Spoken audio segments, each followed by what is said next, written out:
Hey, Hey. Hello, everybody. Are we live? This is the first time I've done this through StreamYard. I'm just making sure it's. Yes, we are. We are live. I still see a black Lance is, screen on my end. Let me just. I do make too, sure. David. I was wondering. Get up the channel as well. Yeah, on Mike's one, I don't know if it started. Oh no, we're I'm up. live on my channel. Now it is. We're Now up. it is. Yeah. Okay. Oh, Whatever yep, reason yep. the back end's showing a black screen, but it's up. All right. Okay, we're officially live. How's it going, everybody?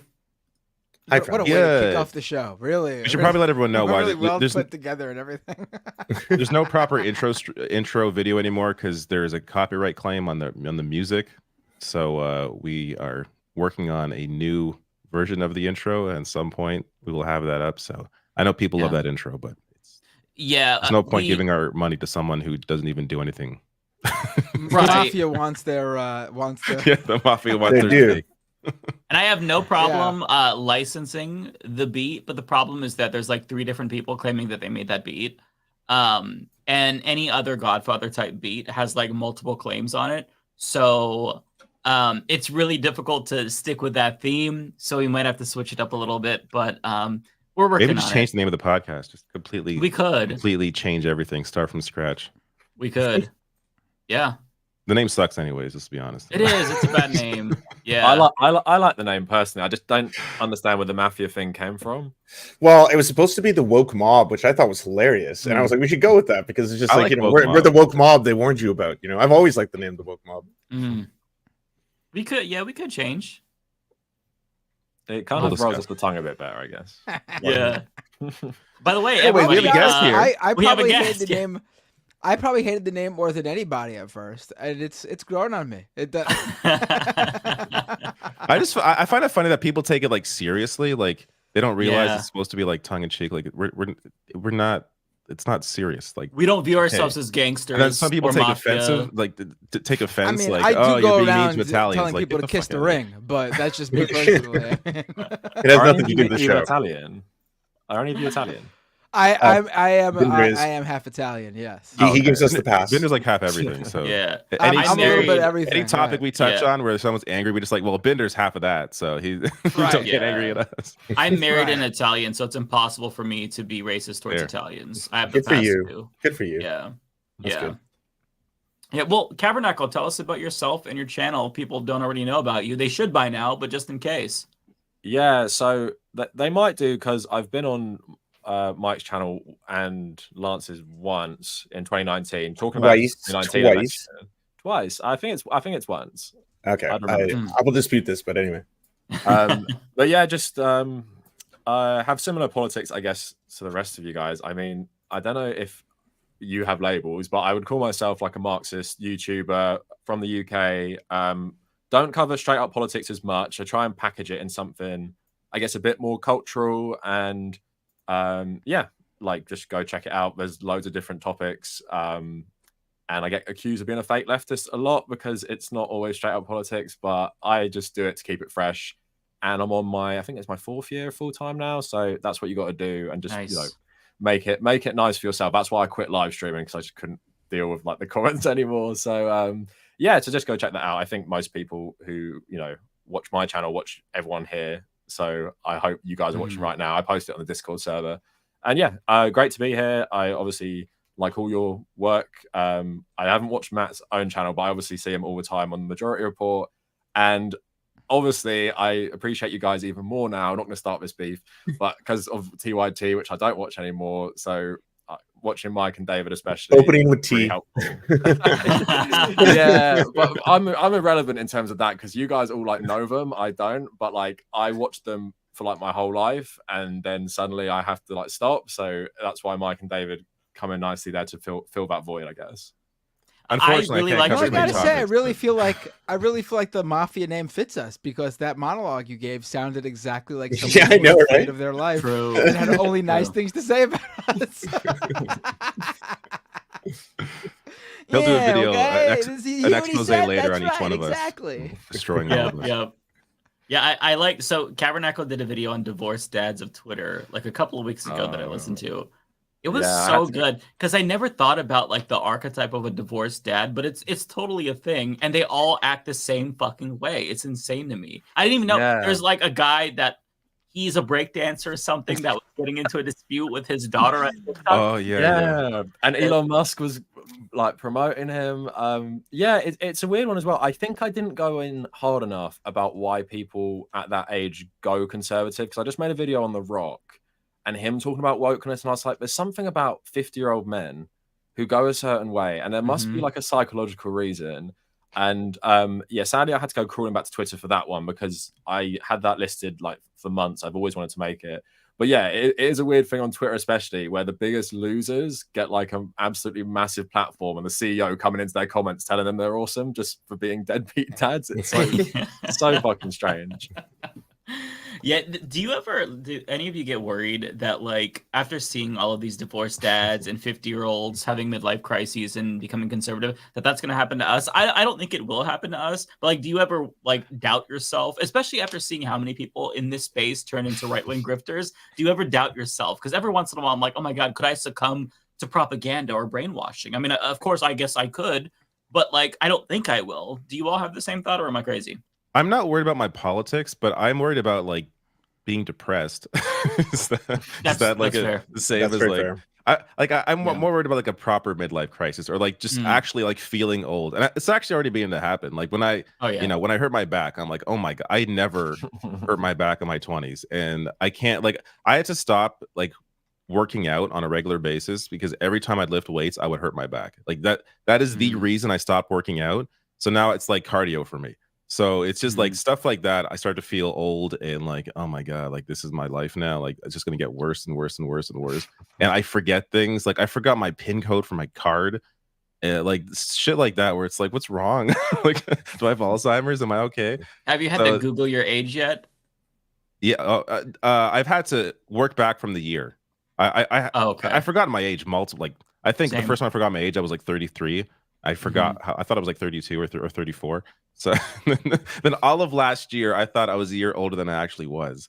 And then I was really happy when I found out I was younger. I can't imagine ever forgetting my age. Like I just know so much like what year I'm born. I guess I haven't reached that stage yet. I think you're all older than me. So maybe it's just like my youthful mind thinking like, rub it in, Kavernacle. You don't know yet. I used to listen to like, late 30-year-olds or like 40-year-olds and be like, oh, these people are so old. And now I'm there and it's like, oh geez, everything they talked about is exactly true. They were all right. Okay, that fills me with hope. You will forget your age at some point. Yeah, it's sad. I also feel very old, where it's like I've come to realize that like the smallest things become what's going like on this stream. big. I'm old. I'm falling apart. I feel like shit. Yeah. Like I mean, how often do we start streams talking about our medical problems? I was going to say, I'll high five you. I feel fantastic. Outside of the blaring sun in my eyes, but I'm pretty good. But just on a serious point about the divorced dads, and you're talking about like people becoming right wing. I'm not really scared of that, mainly because I think a lot of it has to do with your trajectory under capitalism. And if you have like a really good job and a lot more money, I think you start getting more concerned and insular. So you get more concerned about your taxes and care less about people. I think when you grow up in this age, and especially how much everyone on this stream cares about, like, what we're talking about with the Israel stuff, I just don't think you can reverse that as much as you could back in the day where you grew up not on social media. So when you're going through your late 20s and 30s, seeing all this terrible shit like in 4K, I don't think you can turn that off when you get to like, let's say 50 or stuff, like previous generations maybe could. Mm-hmm. That's a great point. Also, another thing to note is that like I think a lot of us, at least for myself, like I'm shifting further to the left as I get older. Like if you go back and watch 2015 Humanist Report, I was a little bright-eyed, sock dem. Years before that, I was part of the draft Warren movement and shit like that. Embarrassing. Now it's like I'm completely anti-capitalist, very sympathetic towards, Marxism and communists. And I feel like with time, I'll probably get even more radicalized. I feel like every year there's a new radicalizing moment. Like the Israel genocide that we're seeing has radicalized me so much more. So I feel like I'm shifting in the opposite direction, which is why I'm not necessarily too worried about shifting to the right. And also my homosexuality will keep me in check because I'll remember, oh yeah, these people fucking hate me. I can't caucus with them politically. So there's that too, I guess. I don't know. Did you see what happened with that dude in Colorado, the politician who was like openly gay but a conservative, and then the Colorado party just said to burn the pride flag And so it was one of those moments Yeah. where he had to speak out against it and be like, "Hey, well, this is disgusting." But I was like, what did you think was going to happen with that party? Like, where do you see the tide going right now? Yeah. If you are a gay Republican, you shouldn't be surprised when leopards eat your face, because that's what they're gonna do. That's the way they behave. They don't like you. They're They made that leopards. very clear. Yeah, if you caucus with them and choose to be a part of their party, then don't be surprised when they spit in your face. The same goes for like Dave Rubin and Blair White and all these other conservative pick-me's who just say what they think they need to say to, get ahead. But I mean, at some point in time, it's going to bite them in the ass. And if it doesn't happen publicly, privately, they're feeling it. I can promise you they're feeling it. So what are we talking about today? Yeah, so there's a UK election going on, and I was really hoping that Cav can fill us in, because it seems like, and correct me if I'm wrong, the Tories are going to lose and Labour is going to win, but that's not really going to change much because Labour sucks ass. Am I correct in that assessment? The different situation than the rest of the world. Like Yeah. every other election coming up. You're seeing, it's like every single. I mean, I wouldn't call it every single election because in Canada's South America, is remarkably similar. The one in coming South up. America, it seems like you either elect the grandson of a Nazi war criminal or you elect a communist. Where in like Western democracies, it's like, oh, elect one guy who's like a hedge fund manager and terrible, or elect another guy who's like a lawyer and terrible. But how much or how close they are in being terrible is just like doesn't even matter at the end of the day. And Ireland, I know we're not talking about that. Ireland is even worse for this. It's literally like the two major parties are literally the same. I couldn't even tell you any of the differences. But with the UK, yeah, you're right. We could just end the podcast there. Like that's all people need to know. But no, if we want to elaborate a bit further, basically, Jeremy Corbyn has been kicked out completely from the Labour Party. He can't even run as a Labour MP. Because the Labour right essentially did a coup after the failure of 2019, but they actually tried to make him lose both elections in the first place because they never wanted a socialist prime minister. Most of them they're like Blairites, more right wing than Tony Blair, I'd say. And yeah, they had a coup. And then Keir Starmer, we call him Keith on the UK left because Keir Hardie is the founder of the Labour Party. That's why he's called Keir Starmer, but we don't want to associate them together. So Keith Starmer, he basically came in the leadership campaign promising, basically, I am Jeremy Corbyn, but without all the baggage. Like, I'm not an anti-Semite like, old Corbyn, who is anti-Semite for opposing Israel, but I'll still promise all the good things. I'll abolish the House of Lords, which is our unelected second chamber, nationalize water, nationalize rail, all this great stuff. But then slowly as time has gone, he's gone back on every single promise and has played heavily into the culture of the Tories, started talking about trans people in a similar way, started basically saying about the refugee crisis, the Tories are bad because they don't deport them quick enough. And if you elect me, I'll do that. So it's like the Overton window in this country has shifted so far right. And it's depressing that I'm old enough that I remember this sort of rhetoric was seen as it's just not British, saying all this terrible stuff about immigrants and refugees. We're not like Nigel Farage, that fringe candidate. And now he's coming in with a new party, Reform UK, which used to be the Brexit party. And it's looking like they could maybe even overtake the Tories, at least in terms of votes. I'm not sure about seats. So it's a far-right party being more far-right than the current far-right version of the Tories. So that might be interesting. But yeah, as you say, we're going to have a Labour landslide, maybe even bigger than 1997. And which is more depressing because the 1997 Labour Party weren't exactly socialist. We're going to have even less change than that. It's literally like electing the management class to run the country without controversy. Think of it like Joe Biden win the presidency. It's basically the same thing on 90% of issues. Maybe they won't make the country totally shit like it is going down right now. But there's no incentive for left-wing people to vote Labour. And because they're going to win, I would say unless your Labour MP is an actual socialist, just don't vote for the Labour Party and at least don't let them win as much as they think. And hopefully vote for different parties because, we do have a multi-party democracy, even though it does basically boil down to Labour versus the Tories, just kind of like the US majoritarian, election. Yeah, but like Lance was saying, like most Western countries, it literally is an election between two shit options. One's just kind of worse, and that's it. It's really depressing and just shows you. And actually, the one thing I'll end that on is why it's so depressing is more than ever we need more radical policies. And Jeremy Corbyn promised that in 2017 and 2019, and was basically ridiculed for it. and obviously called an anti-Semite for his opposition of Israel, and then he just seems so vindicated now. But now the way the UK politics is working, like we're just voting for nothing. Like nothing's going to get better, and that makes me want to consider my future in the UK like overall.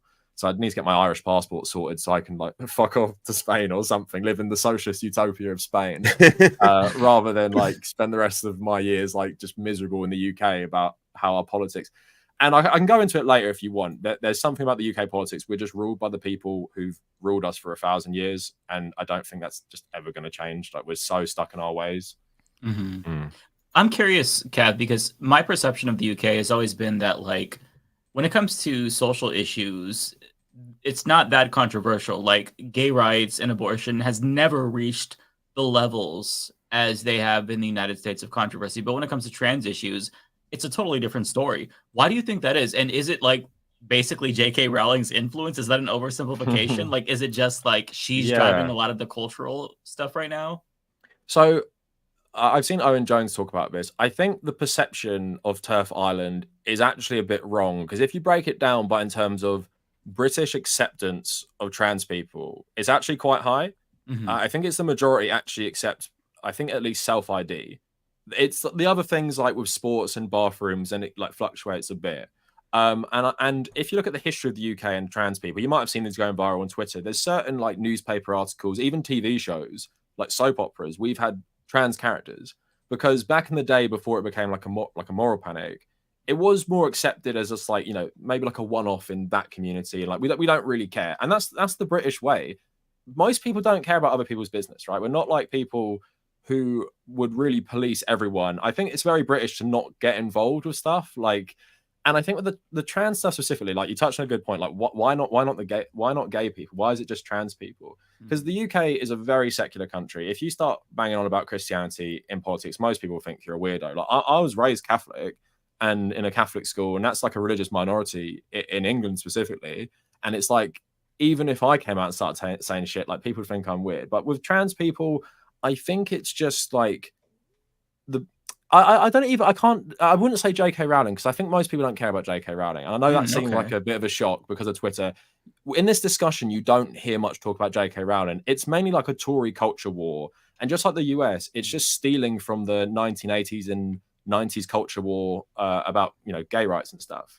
Bathrooms, children, changing rooms, trans people must just, be sexual predators, go through all of that, to go into someone's changing room to sexually assault. It just makes no sense. But I think what British people do love, just like Americans, is just fear-mongering about threats to children.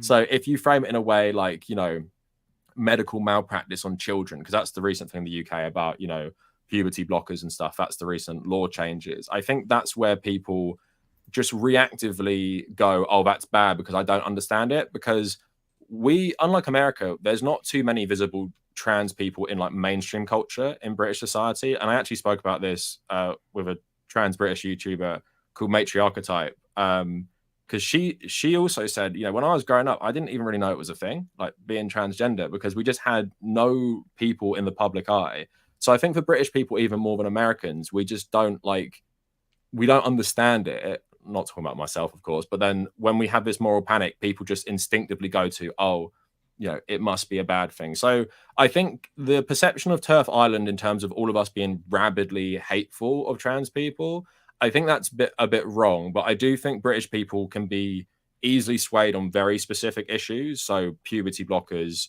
and bathrooms or something like that. Because the sport thing, like, I don't even hear that come up here, because I guess we just don't prioritize high school sports as much. So you're not going to hear that in the conversation from Rishi Sunak. But it is pathetic, because him saying that, he doesn't even believe it when he says the Tories know what a woman is. It feels so like alien to the culture. It feels so American. And can I ask about the conscription? Like, was that just like a last minute? Like, he doesn't care. He's fine with like firebombing his career, or because like that can't be popular in any way, shape, or form. It's so desperate. You'll never find like a least nationalistic like group than English people. Like everyone, the only patriotism in this country is everyone agreeing it's shit. Like that's the only thing we'll all agree on and be proud of. Or like maybe like football potentially, but yeah, the conscription thing is a joke.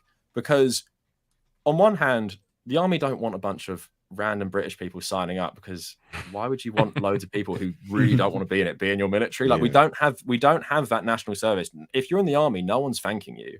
People probably call you like a cunt or something because you're an idiot for joining. Like, they're not going to be thanking you for your service in the UK. They'll probably harass you for being in it. So it was just like with the trans stuff, it's a desperate attempt, like last gasp, desperate attempt to be like, we're the party of patriotism and whatever bollocks, like with knowing what a woman is. And it's not serious as well. Like, I don't know if you've been following the Rwanda like deportation plan. It's the same thing. It was never going to happen. They were basically threatening all refugees who come in the UK. If you come here illegally, we're going to deport you to Rwanda. And they signed a big deal with the Rwandan government, like really corrupt government, which is in bed with the UK government.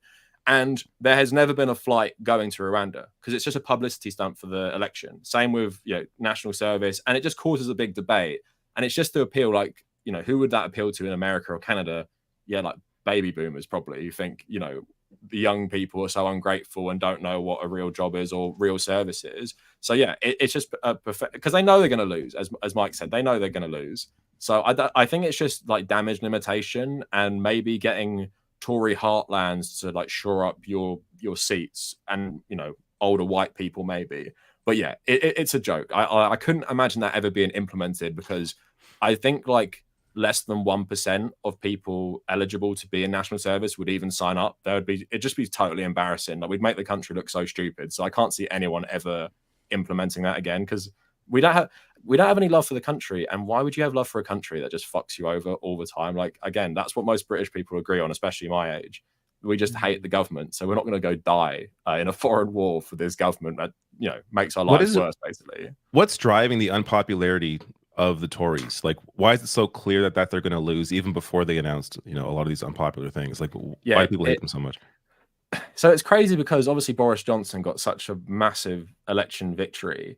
So you obviously have that element of they've been in power so long, and people just get sick sometimes of people in power. But I think it's like, when you're in power so long, you can't blame anyone else. Like, how can you say it's the Labour Party in the financial crash of 2008 for ruining the country when it's 2024? They do try that sometimes, though, but it just doesn't work. And also, by every metric, and people can really feel it in their life as well, everything's getting worse, like public services, grocery prices, which are traditionally quite cheap in the UK, and I think are still pretty cheap compared to somewhere like Canada. They've been going up, and I think rent is a big one. So especially like with the new electorate of like younger people, the rent, there's like literally like no rent control in this country. It's just insane how we're owned by landlords, and so many landlords are MPs. And also the Tories, remember, crashed the UK economy in 2022, nearly like erased nearly all the pension funds, like the public pension fund that everyone gets, because they were gambling it, like with this ultra libertarian economics. And that sent like the pound crashing. Because I remember I was in Vietnam, and how much your money suddenly was worth less in a country like that when it happened. So it's just like so many things together. And I think people just want change at the end of the day. And I think what people, don't get right of Brexit, a lot of people vote for Brexit because they wanted a change in their life. They just couldn't it's like with Donald Trump in 2016. They just couldn't pinpoint what was wrong. And when you're being told, oh, it's the EU, it's immigrants, it's a foreign dictatorship, people will be like, oh, I'll vote for Brexit and my life will get better. And then we have the Brexit election 2019. Boris Johnson says, elect me to finish the job. We elect him. And then still our lives getting worse and worse and worse. So all the Tory promises have basically been shown to be like bullshit while everything gets worse. And I think big ones that people really feel, NHS waiting times are just ridiculous. Like, people can't get ambulances anymore because there's just not enough stuff. And obviously, even as you get an aging population, that stuff becomes more important. So people are really feeling this right now. And, when you're desperate, you're just voting for a change. Do people know what Keir Starmer stands for? No. Would most people be able to name like 2 policies he has? Probably not. And that's what his game plan has been. Like Joe Biden, I'm just not them. It doesn't matter what I stand for. I'm just not them. So everyone's going to vote for them because they're just not the Tories. And that's the strategy. I don't know what you guys would think. Let me know. Do you think in 2020 that was the right strategy for Joe Biden to just be like, I am not Trump? but I won't promise anything big or any reform. I know it's obviously in hindsight you can see like I don't think it was simply that. Like, I think that was obviously a key part of it, but I don't think that was the only part of it, right? Like, there was a lot of promises that he made that he didn't follow through, like student loan forgiveness, for example. Yeah. But like, there was a lot of day one things that he reversed just because they were put in through executive order, and so you can reverse them. Yeah. Yeah, for me, I think that with Joe Biden, the biggest thing was COVID. Because that was the thing that really impacted all of our lives in a very, very substantial way. So seeing the way that Trump botched it, I honestly think that made the biggest difference. Although I don't know if this has ever been quantified, but I feel like if COVID never happened, Trump would have probably gotten, a second term just because he wasn't necessarily offering any revolutionary policy. Sure, he was trying to code himself as a progressive, but then behind closed doors telling donors that nothing is going to fundamentally change. So I think that a lot of it was just, look, now is the time when you want a president who's just normal. And even if it's a milquetoast one, he can get us through COVID, at least competently. I think that's really what it was about. And there's really something to this thing that we see happening everywhere, right? Where we kind of oscillate back and forth between, center left and far right, the Tories, then Labor, Democrats, then Republicans. And I think this is just like everybody not really knowing how to react to the changing world and the death of capitalism. And so we're scrambling. And, what you said about people just voting for Brexit, so true, right? Like we did the same thing here. Well, I didn't, but, Americans voted for Donald Trump because it's like, well, I know that the establishment isn't working for me. So I'm going to go with the anti-establishment candidate, even though, Donald Trump, he's a wealthy person.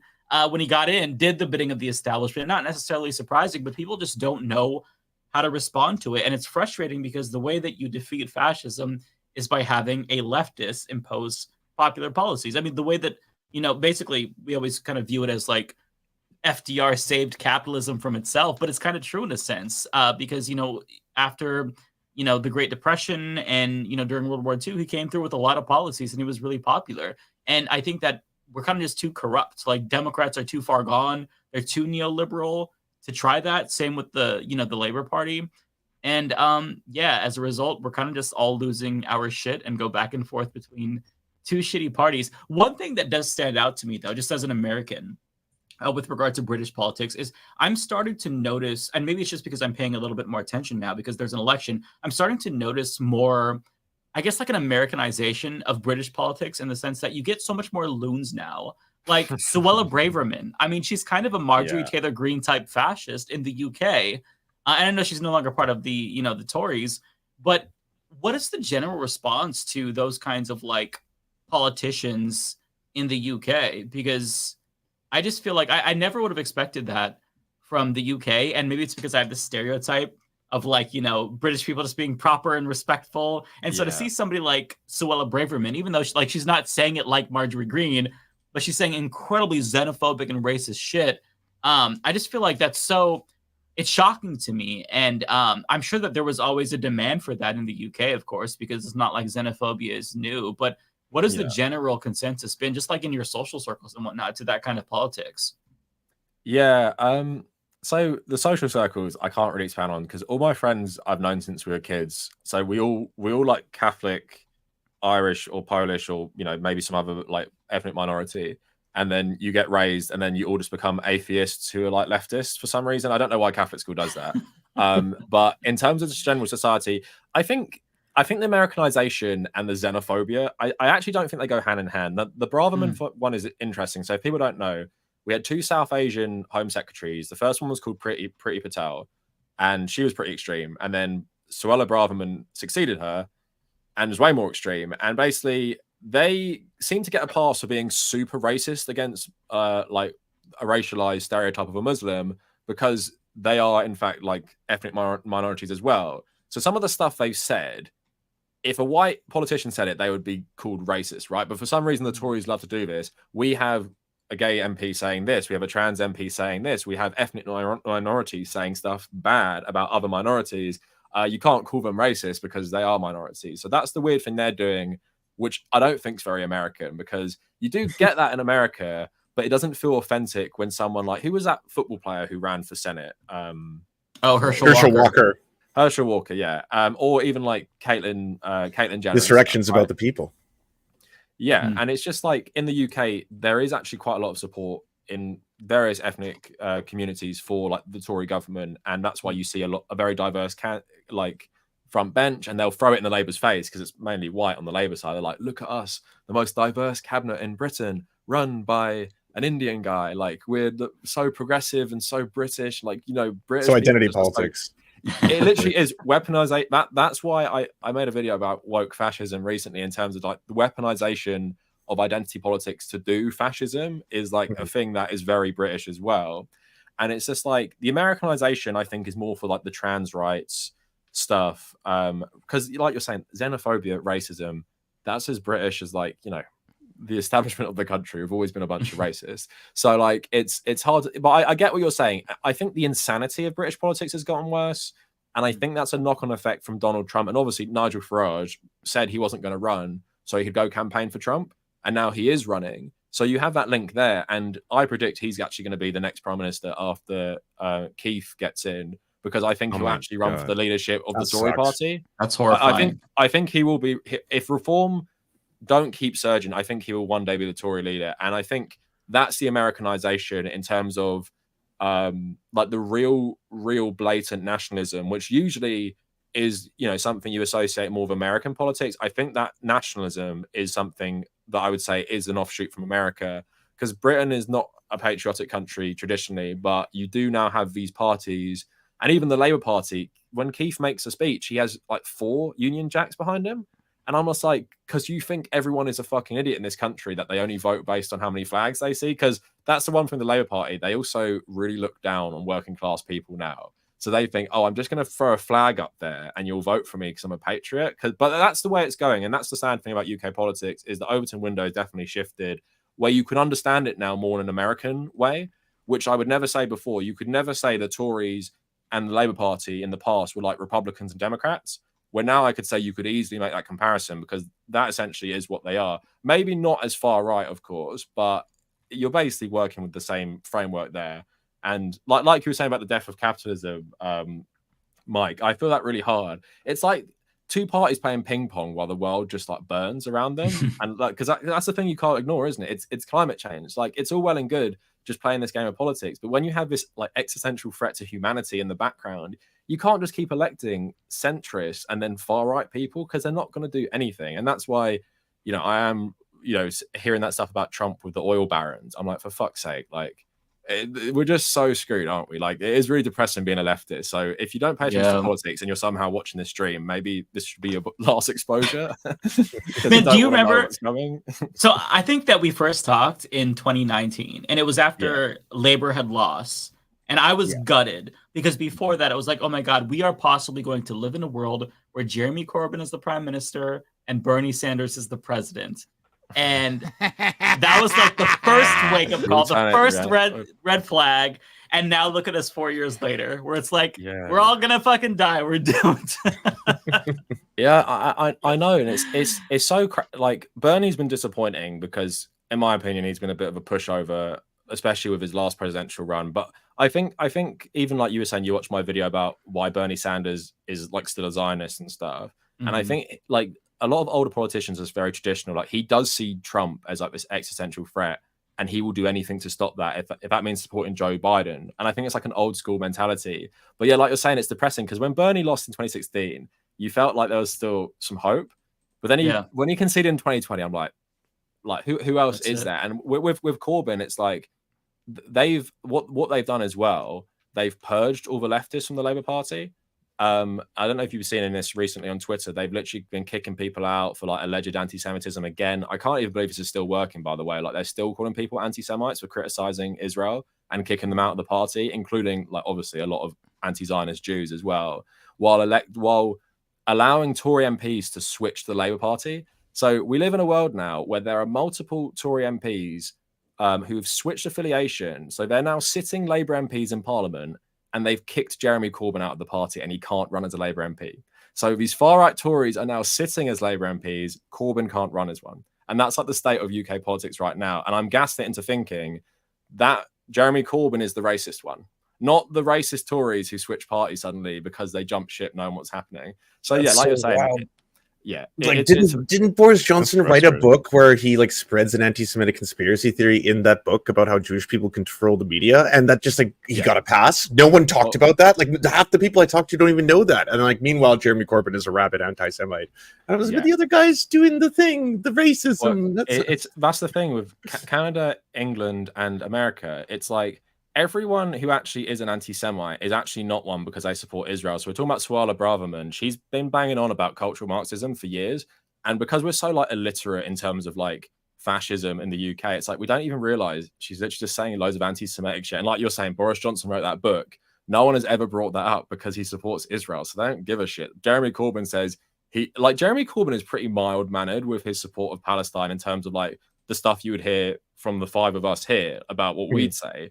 And he still gets called people act like he's Hitler. Like it is actually insane. And it's insane how that really works as well, because the UK traditionally, I know we've been like one of the biggest supporters of Israel, but people don't give a shit about Israel. It's not like the US where like Christians are insane about it. And like, obviously, because, you know, the US has a massive Jewish population as well. You have that like support there already. And then you have more like Democrats supporting it. The UK doesn't give a shit about it. So it's so insane that this has worked so well in purging like all left-wing politicians by just calling them an anti-Semite just because they might have some mild criticism of Netanyahu. They actually Keith made a Labour MP apologise just before the genocide started because she called Netanyahu a fascist. She had to stand up in Parliament and say sorry because they said it was anti-Semitic. I cannot apologise for that. I'd just be like, fuck it, I'm out. Yeah, I guess my career's over in I'm politics. not apologizing. Yeah. And she was, of course, she was a socialist, and that's why they essentially like they get off on humiliating socialists. But they're really like fucking. I'm a bit annoyed now looking back. I wish the socialists purged all the Blairites because they got called Stalinist anyway. So just do it. But we're too nice, aren't we? Like all of us, we feel too bad. I don't want to ruin someone's career. I don't want to ruin someone's like family life or some shit. We also I think we have more hope in people. Like we hope people can learn and be better. And no, they're just pieces of shit. And we should realize that a lot sooner. And that's something, Mike, you're talking about like radicalizing. If you would say to me like in 2016 or 17, oh, like purge all the non-socialist members of the Labour Party, I'd be like, no, you can't do that. But then now it's like, yeah, I would definitely do that. Like if that ever happened again, I'd get rid of all of them. Like for no reason. I wouldn't even have to charge them with something fake like they're anti-Semites. I'd be like, because you're terrible people, we're just changing the party now. But that's why the one thing I will say, the hopeful situation, like South America is really interesting to me. And I get happy because like at least the left have some success there. Where now in like, I guess it's Mexico too. Mexico. That was a big recently Mexico. But it's just everywhere like on the Atlantic. Like near the Atlantic. So we have Ireland on the Atlantic, which is fucked, and then England nearby, and then you guys in Canada and America. And it's like it's just something about that ocean. I don't know, just makes us all like terrible at politics or something. But it's also we just all share the same, like we're all from the same place basically. Like we're all Irish, English, and like we're German as well in England. So it's like just something about that. I don't want to be like into eugenics, but there's something that makes us shitty at politics. I don't want to be into eugenics. There's something in Northern European DNA that makes us love fascism or something. We got to do some leftist phrenology on what's making us fucking insane. He's joking, everyone. These are jokes for the inevitable clips. Yeah, I'm joking for everyone apart from Germans, but I'll mess him. Well, we do have our second guest here. We got two guests this week. What the hell? Craziness. We go from having 0 guests sometimes, then we have 2. And Rebecca's joining us too. It's going to be a full house. This is more important than British politics for sure. I'm really interested in this one. Yeah, let's bring them in. Hey. What's up? How's it going? I apologize for the tardiness. I was just coming back from the gym and I just had to shower, so I was no, it's no biggie. Good for you. No worries. Yeah, you can come and go whenever you please here. Yeah. I fell off a little while ago, but now I'm like now I'm getting back onto the grind again. So it's that time of year. No, I fell off because of like personal reasons, and now I'm like I gotta get back on the grind. I gotta, get swole again. So hell yeah. Well, tell us who you are and what you do. And plug your socials too. Yeah, plug everything. So for those of you who don't know, my name is Arun Anel. I'm basically the Indian Hasanabi. That's what everyone knows me as. And the reason is I cover South Asian politics, I cover Indian politics, Pakistani politics, Sri Lankan politics, Bangladeshi politics. I cover politics from basically the subcontinent. Yeah. And I guess I have I do politics. I cover that sort of region in a similarly irreverent manner to the way Hassan covers it, because our politics are quite ridiculous. Indian politics are quite ridiculous, and it's bloody insane. I'd say he's the Turkish you know, more than you. Yeah, that's also I mean. We also say Hassan is Turkish Haroon. So there you go. Yeah, we were talking about the British elections with Kavernacle, and I know that there is a major election happening right now in India, and there's a lot going on. It's done, and apparently we'll get the results relatively soon, right? But Modi's expected to win. It's already done. Like, so basically so India, just like the UK, runs on a parliamentary system, and the idea is that so the seats have already basically been counted. It's already over. That's so the results, and we can get into it in a second, but are that Modi lost his majority. So the BJP outright lost their majority, which means there's a bit of sort of tension within the NDA, which is their sort of coalition, the BJP-led coalition.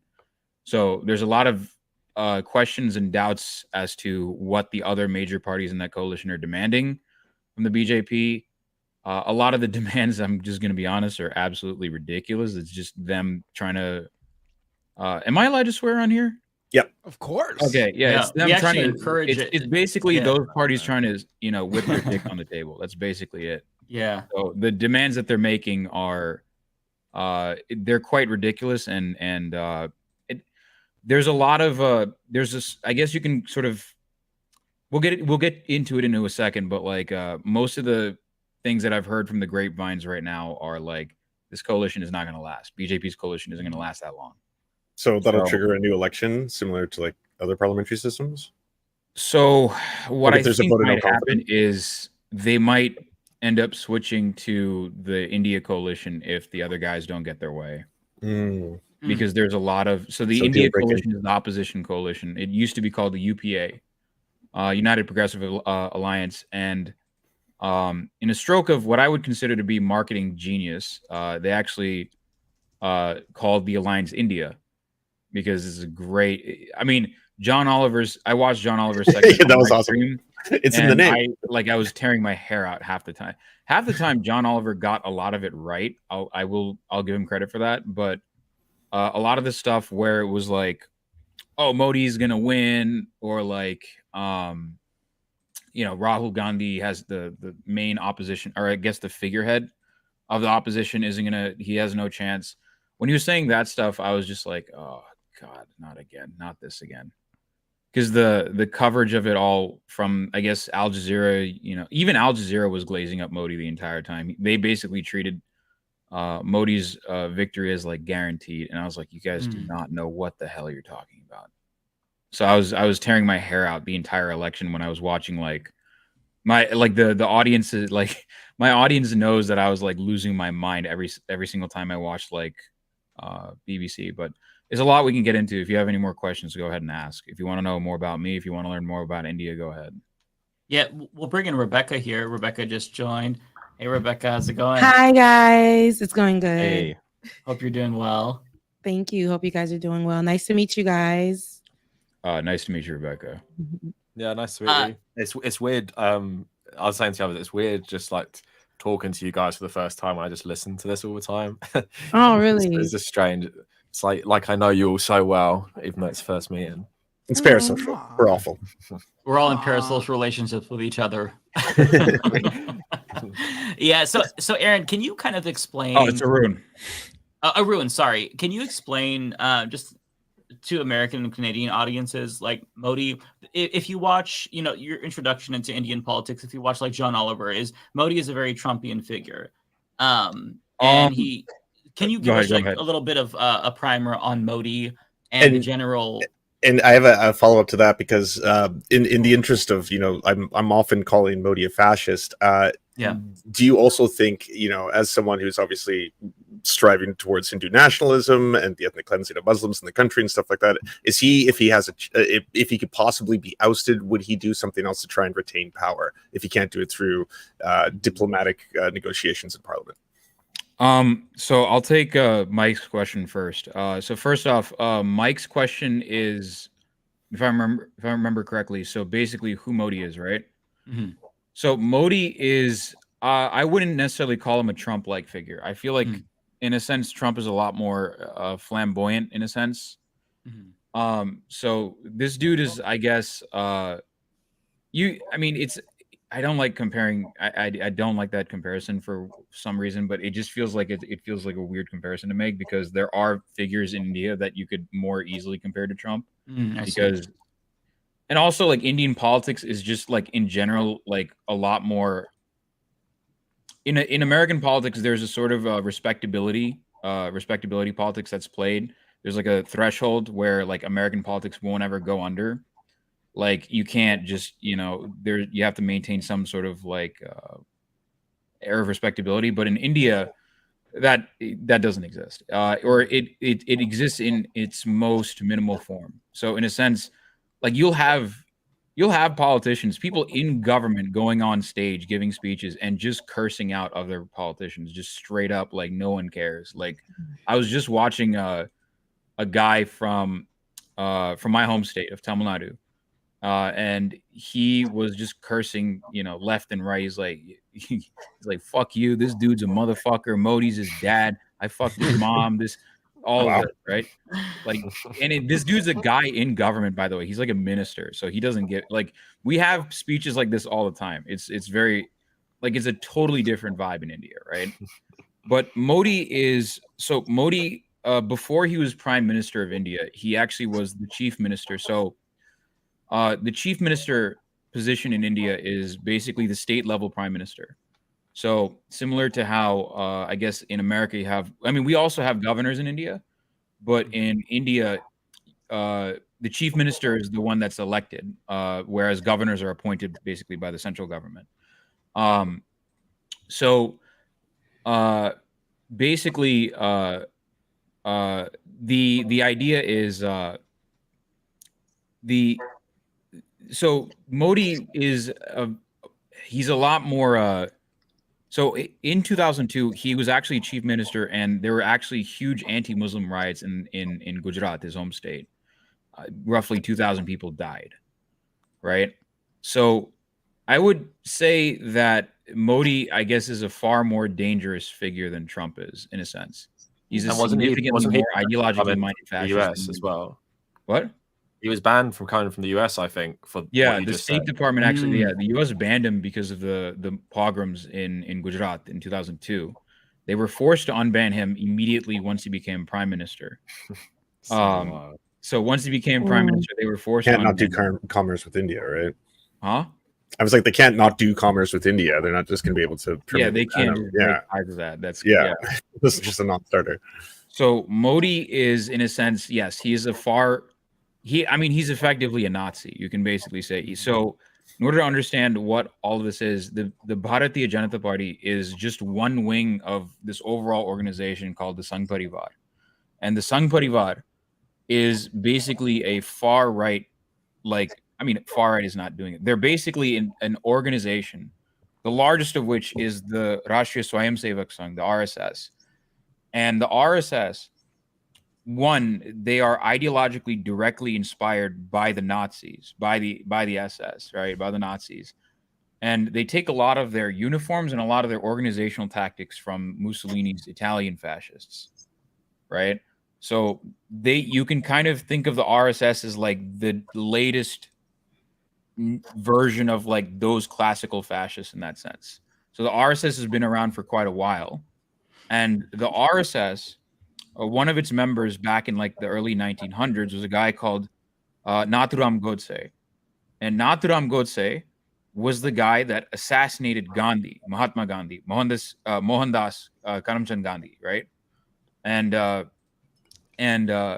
that's So that should give you an idea, because Gandhi wasn't like anti-Muslim enough, right? So that should give you and BJP is basically considered the political party, the electoral wing of the RSS. So RSS will make these 50-year machinations, and then the BJP is basically their people that are supposed to be in power, right? They're the ones that are supposed to be the electoral wing of the Sangh Parivar and the RSS. And there are multiple different organizations within the RSS. If you want to, in the Sangh Parivar, if you want to learn more about Hindutva in general, my friend Rohan Davis on YouTube, he actually made a really good video on Hindutva, on Hindu nationalism. Highly recommend it. It's like a great explanation, because he's from Kerala. He's from the state that like borders my home state. And so he gets it. He understands exactly what's going on, and he's able to basically explain to a Western audience as to like what's going on. As to Lance's question, do you think Modi will pull a January 6th? He's already tried. I mean, he's already been trying to rig the polls, so I wouldn't put it past the BJP. And the BJP is not known for, being nice in a sense. The BJP does incite a lot of riots, and their sister organizations like the ABVP, the Bajrang Dal, and all of these like far right Hindu nationalist organizations, they do incite like anti-Muslim, often anti-Sikh riots as well, because they're also, a long time ago during the 80s, there was a movement for a separate state called Khalistan. So a lot of people moved to Canada from India because of into British Columbia. British Columbia. I know, I know a bunch of people in British Columbia that are Punjabis. But it's more than that though. Like, it's not just that they're anti-Muslim, and it's not just they're anti-Sikh and they're anti-Christian, right? Christians are also persecuted in India, and the RSS's next project right now is to persecute Christians, especially in the state of Uttar Pradesh.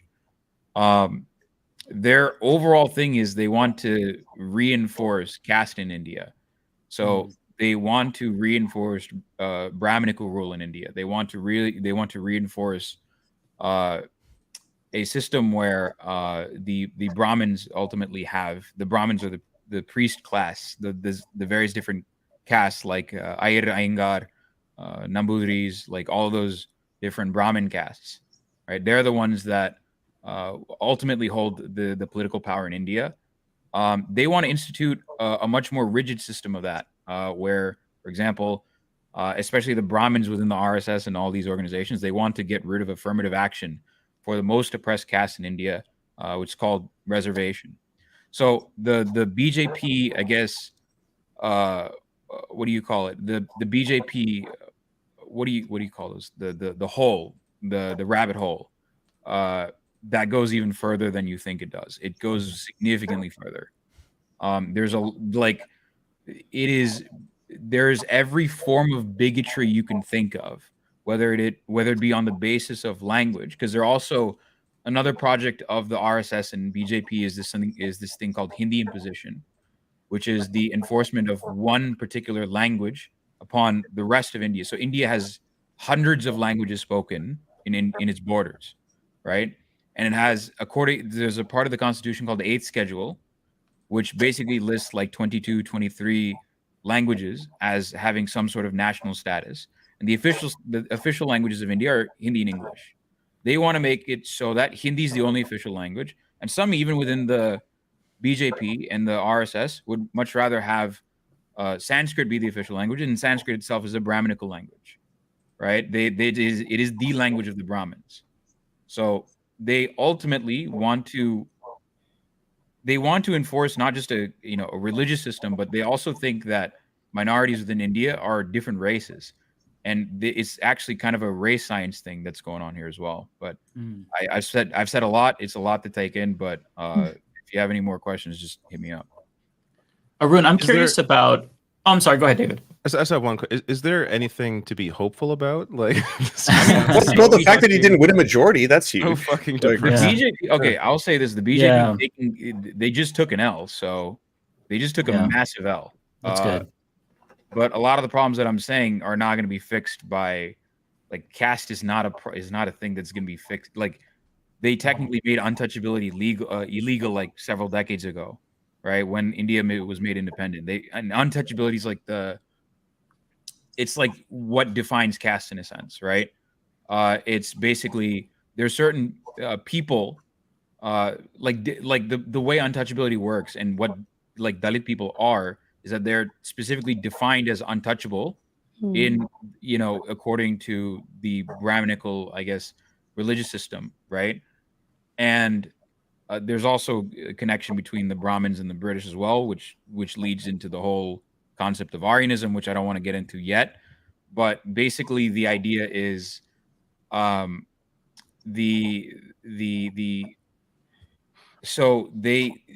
idea of untouchability is that there are certain people who are considered ritually impure or racially impure in a sense, and so they're not allowed to enter in they're not allowed to enter temples. They're not allowed to enter certain establishments. They have to stay in Kerala, especially for a long time. There's a concept called unapproachability, meaning people, like if you're born into a particular caste, you had to be, you know, at least several hundred meters away from the upper caste. Wow.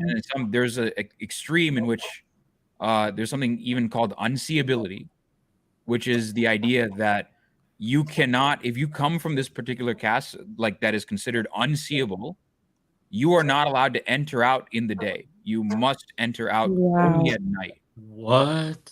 So that's another thing that's a part of the caste system, right? So so those levels of extremes we don't see anymore, like unseeability to the same degree. We don't see that anymore, but untouchability is still a problem throughout India. So there are certain groups of people that are, you know, we call Dalits now, right?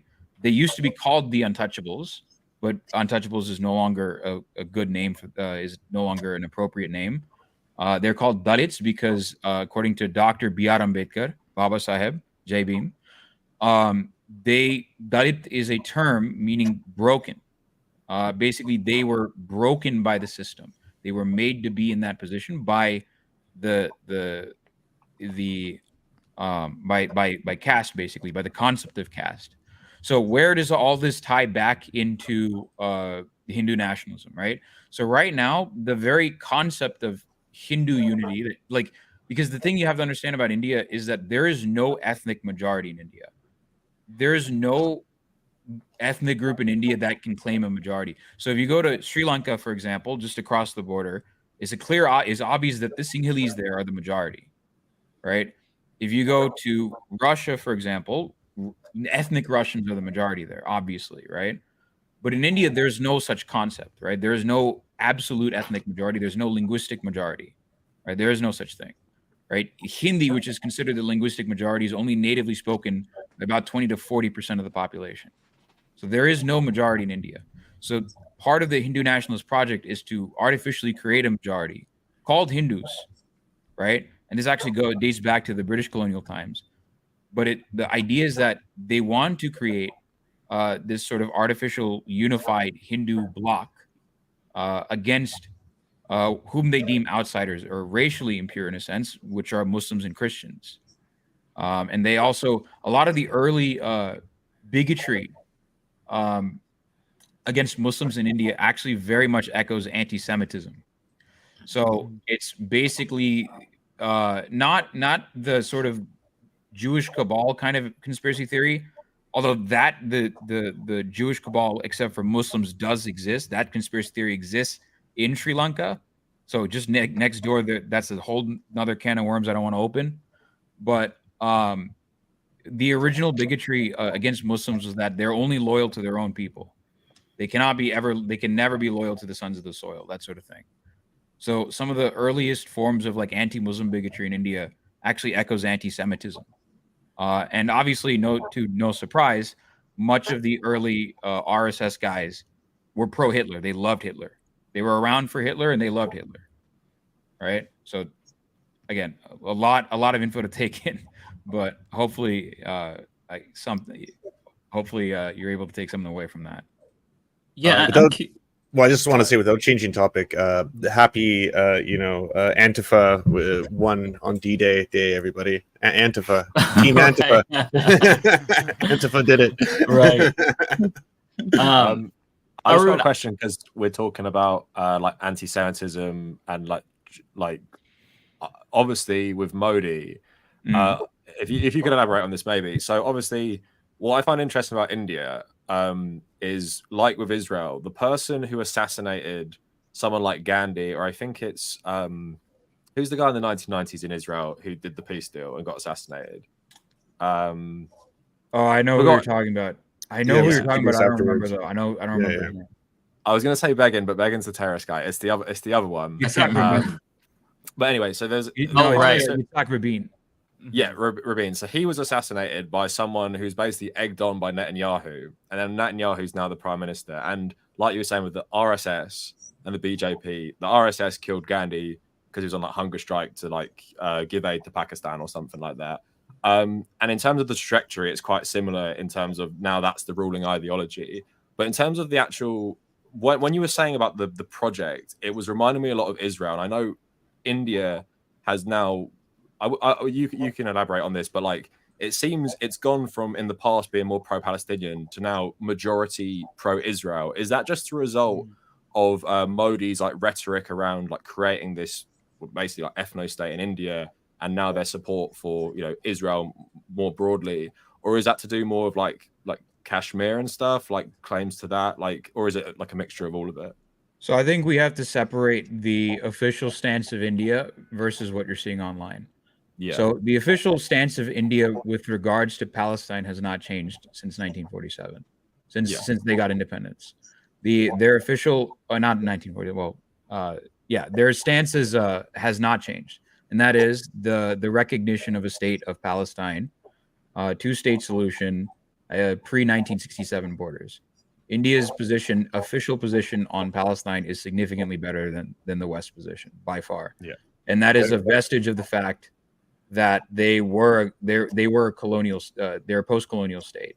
So they were dealing directly with the British, and on top of that, they got independence from the British. They fought a revolution against the British, and then immediately after that, what happened was they were one of the big leaders of the non-aligned movement.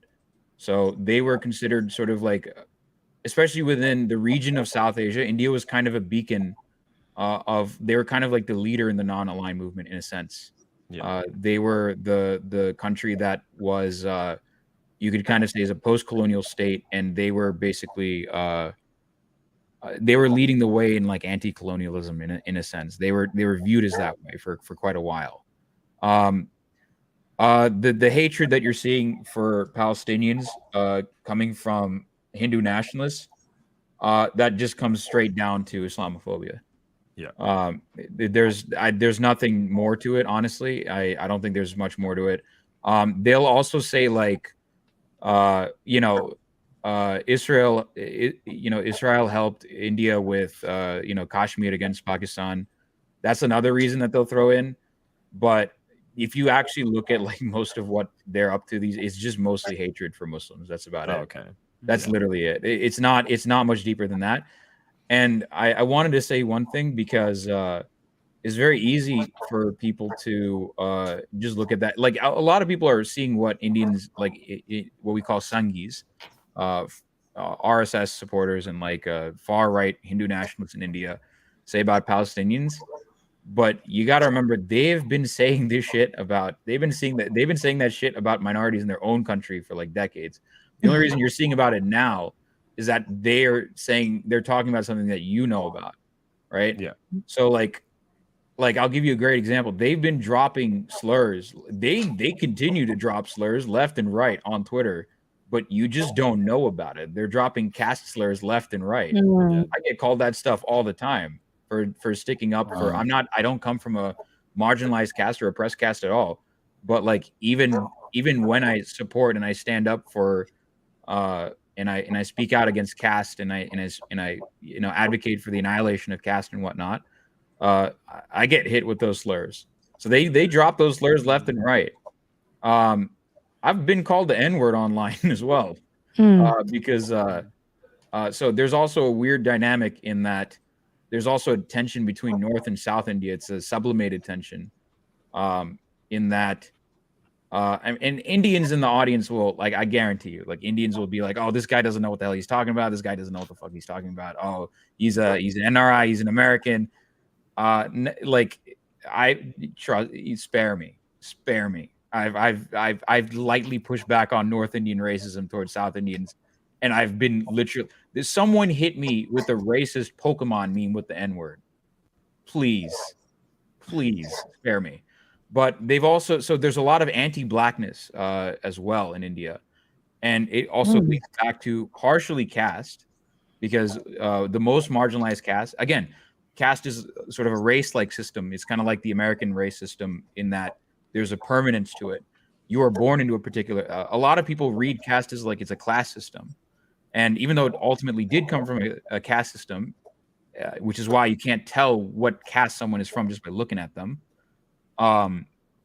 It's permanent, like race. You cannot ever change your caste. You were born into a particular caste and you're stuck that way for life. You're done. Like, once you're born into a marginalized caste, you have to deal with the possibility of being, there's horrible stories I can bring up left and right, but yeah, you have to deal with this sort of thing around your neck the entire time of like, oh, am I going to live tomorrow? Like, what's going on? Dang. Right? Yeah. So, going back to that point, they've been like the Sangis that you're seeing right now. They're talking massive shit about Palestine. They've been doing this to their own, like, minorities, like to the own marginalized people of India for a long time. It's only now picking up. Only people are only realizing it now because they're talking about like Palestine, which is a hot button issue. That's about it. I'm curious about Hindu nationalism and how prominent it's always been, and whether or not, Modi popularized it. Maybe it was always lingering and he made it popular. And I'm curious, like, with this phenomenon with BJP and Modi, is this surge? And I know that racism has always been a problem and whatnot, but like, is part of it a cult of personality with Modi, or did he really just activate this Hindu nationalism that was already there? Like, can you talk a little bit about that, if that makes sense?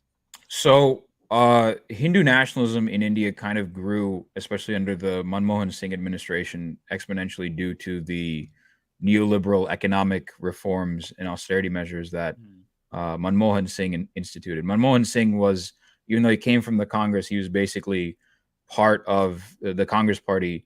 He was the guy that basically accelerated the neoliberalism of his predecessor, such as Vajpayee and whatnot.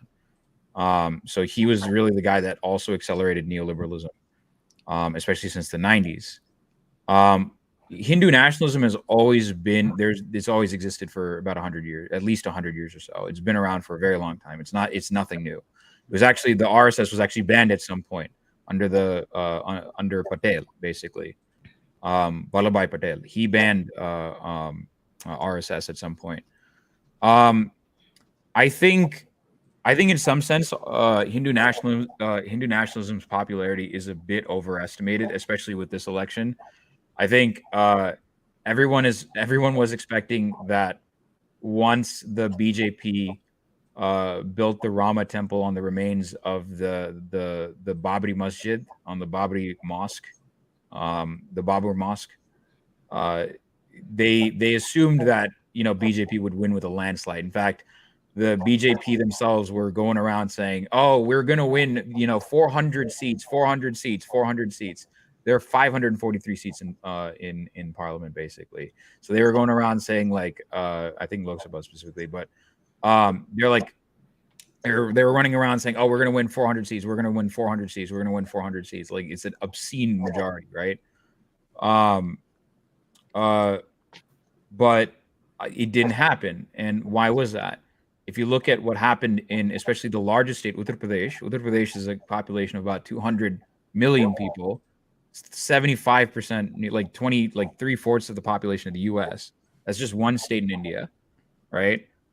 What happened in Western UP was actually the caste tensions between the Rajputs and the BJP overrode the Hindu nationalist, narrative, right? Which is their material conditions, which they wanted more representation, meaning they wanted more, administrative positions in the BJP administration in Uttar Pradesh, as well as overall. They wanted, and BJP was snubbing them for another caste called Jats, right? So that's one reason why. Another reason is that especially the rural people of India, they realize, they're dealing with rising inflation, right? They're struggling to put food on the table. So they're like, listen, you guys built the temple on top of the mosque, but what does that do for me? You didn't put food on the table. What the hell? So they're also dealing with rising inflation. There's a huge jobs crisis in India. No one's able to get a job, especially youth. The Indian youth are having a huge unemployment crisis.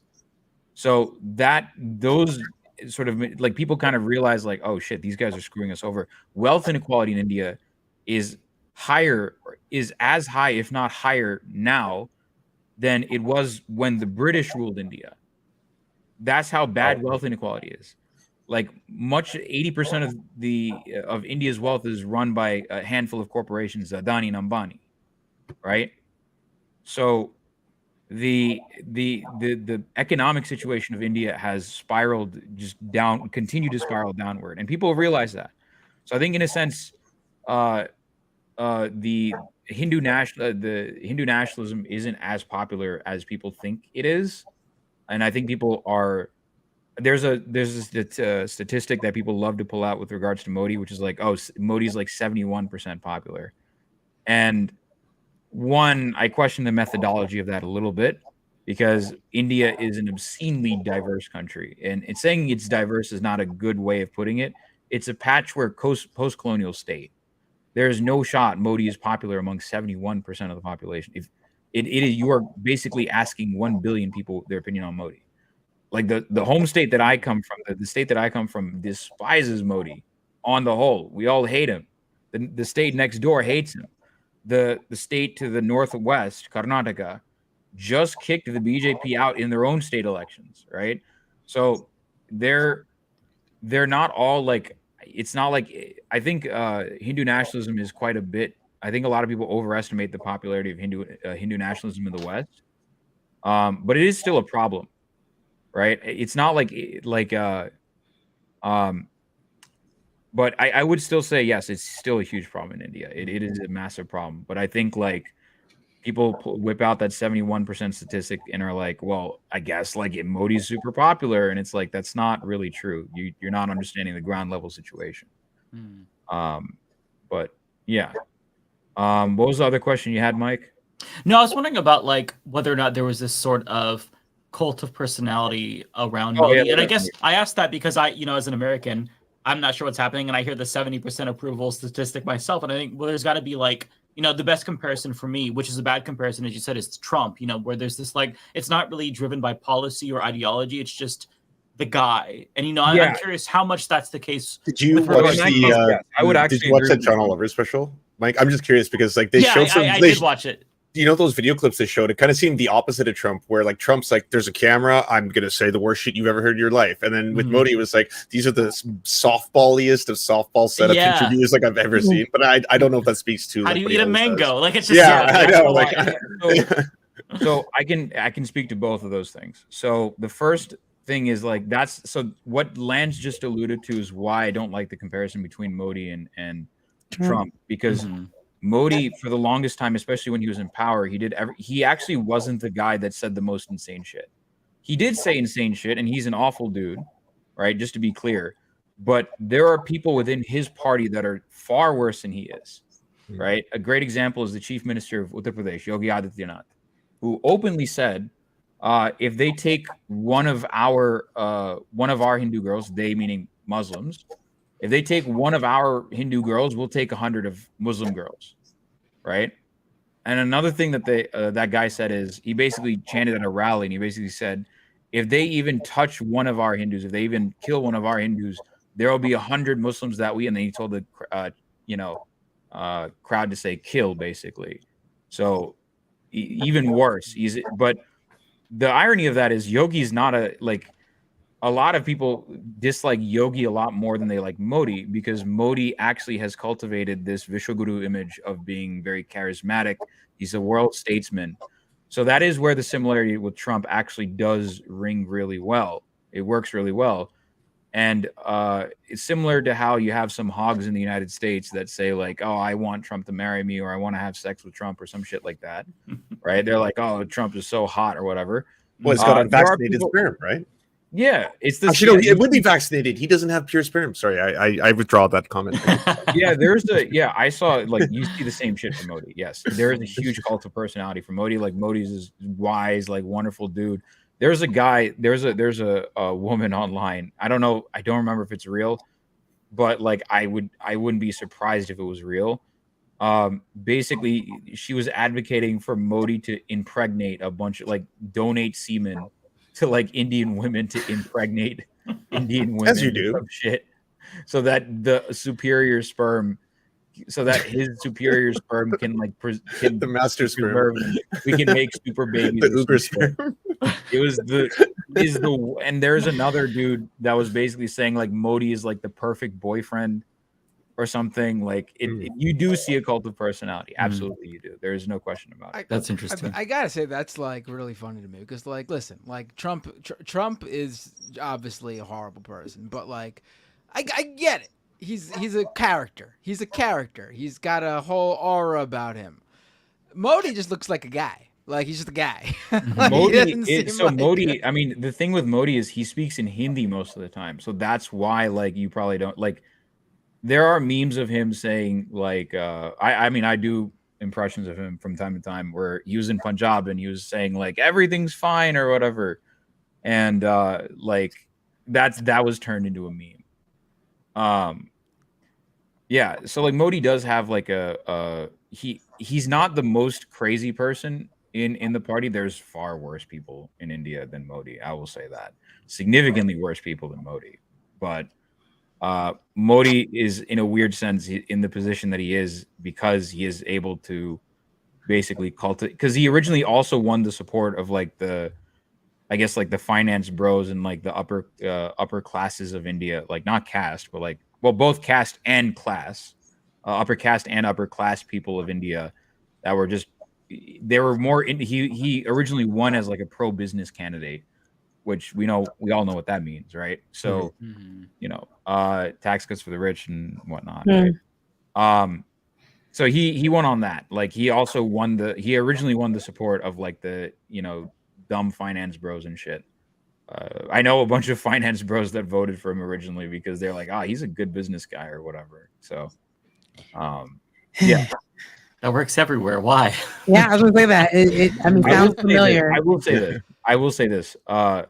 The one thing I guess that does set India apart from the United States is the news. The news, I will say this: the politicians and the news in America is significantly more boring compared to India.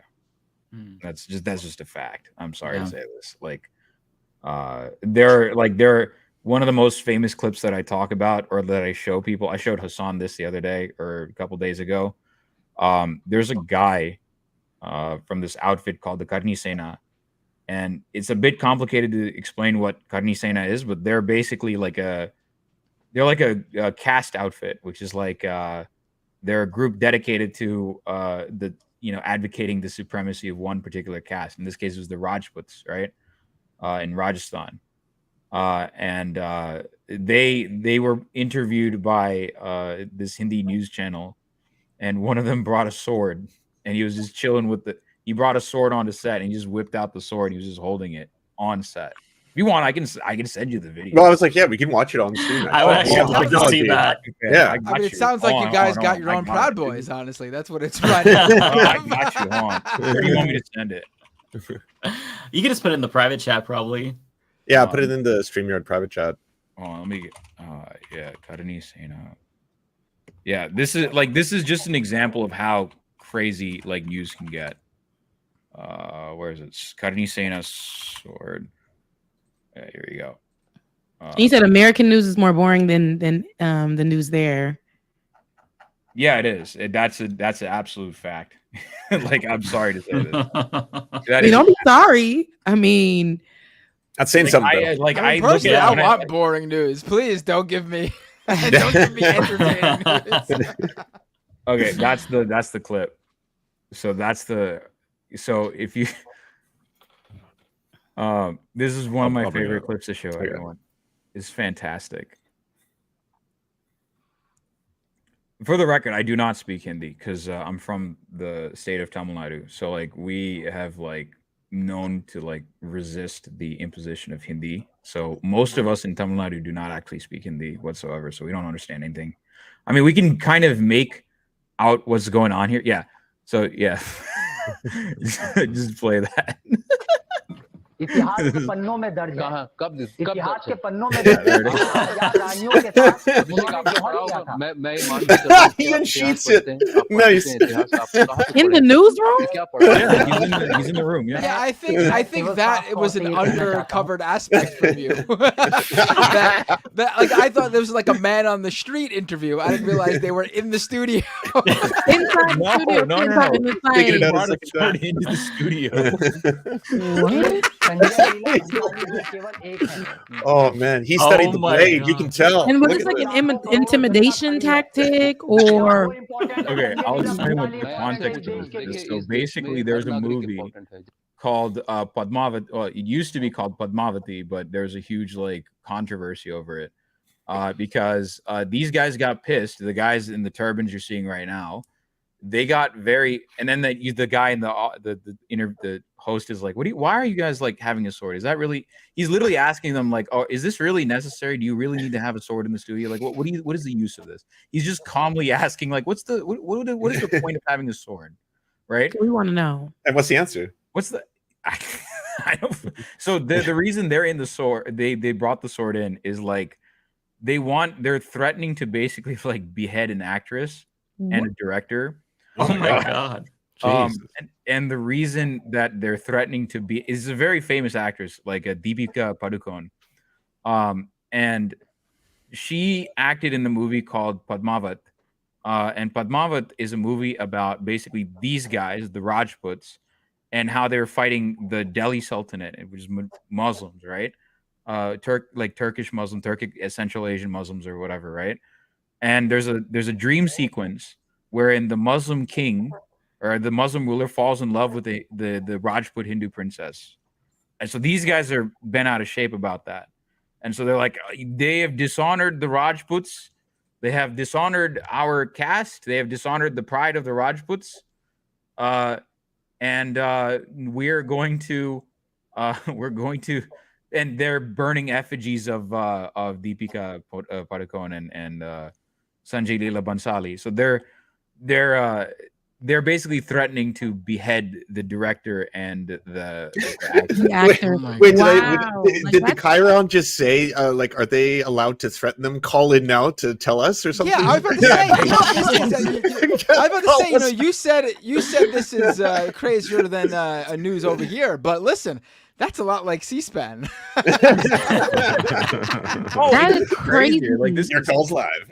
That they can really call for, or sit just regular folks can, just because of the caste system and they're part of it and they felt like they were disrespected, they can sit there and basically a threat on national news and threaten to behead someone. Just sit there and be like, yeah, like pull up when we see you. That's wild. Decapitation. What? With a sword, no less. I mean, these guys are like well known. Karni Sen is known for being like goons, like thugs, basically. And the thing about Rajputs is that I think they're considered Kshatriya or whatever. Like they're considered like second, like in the overall Chaturvarna system, right? The food pyramid thing that you've seen. So they're like Rajputs. They have not all Rajputs, okay? I have Rajputs in my community, so not all of them. You guys aren't all crazy, but there's a reputation that Rajputs have about being proud of being like a warrior clan or whatever. They talk about like, oh, we were these warrior, like, glorious warriors. We fought against the Mughals and we fought against the Muslims. Now the irony of it all is that the Rajputs were the first ones to capitulate to the Mughals. Oh, really?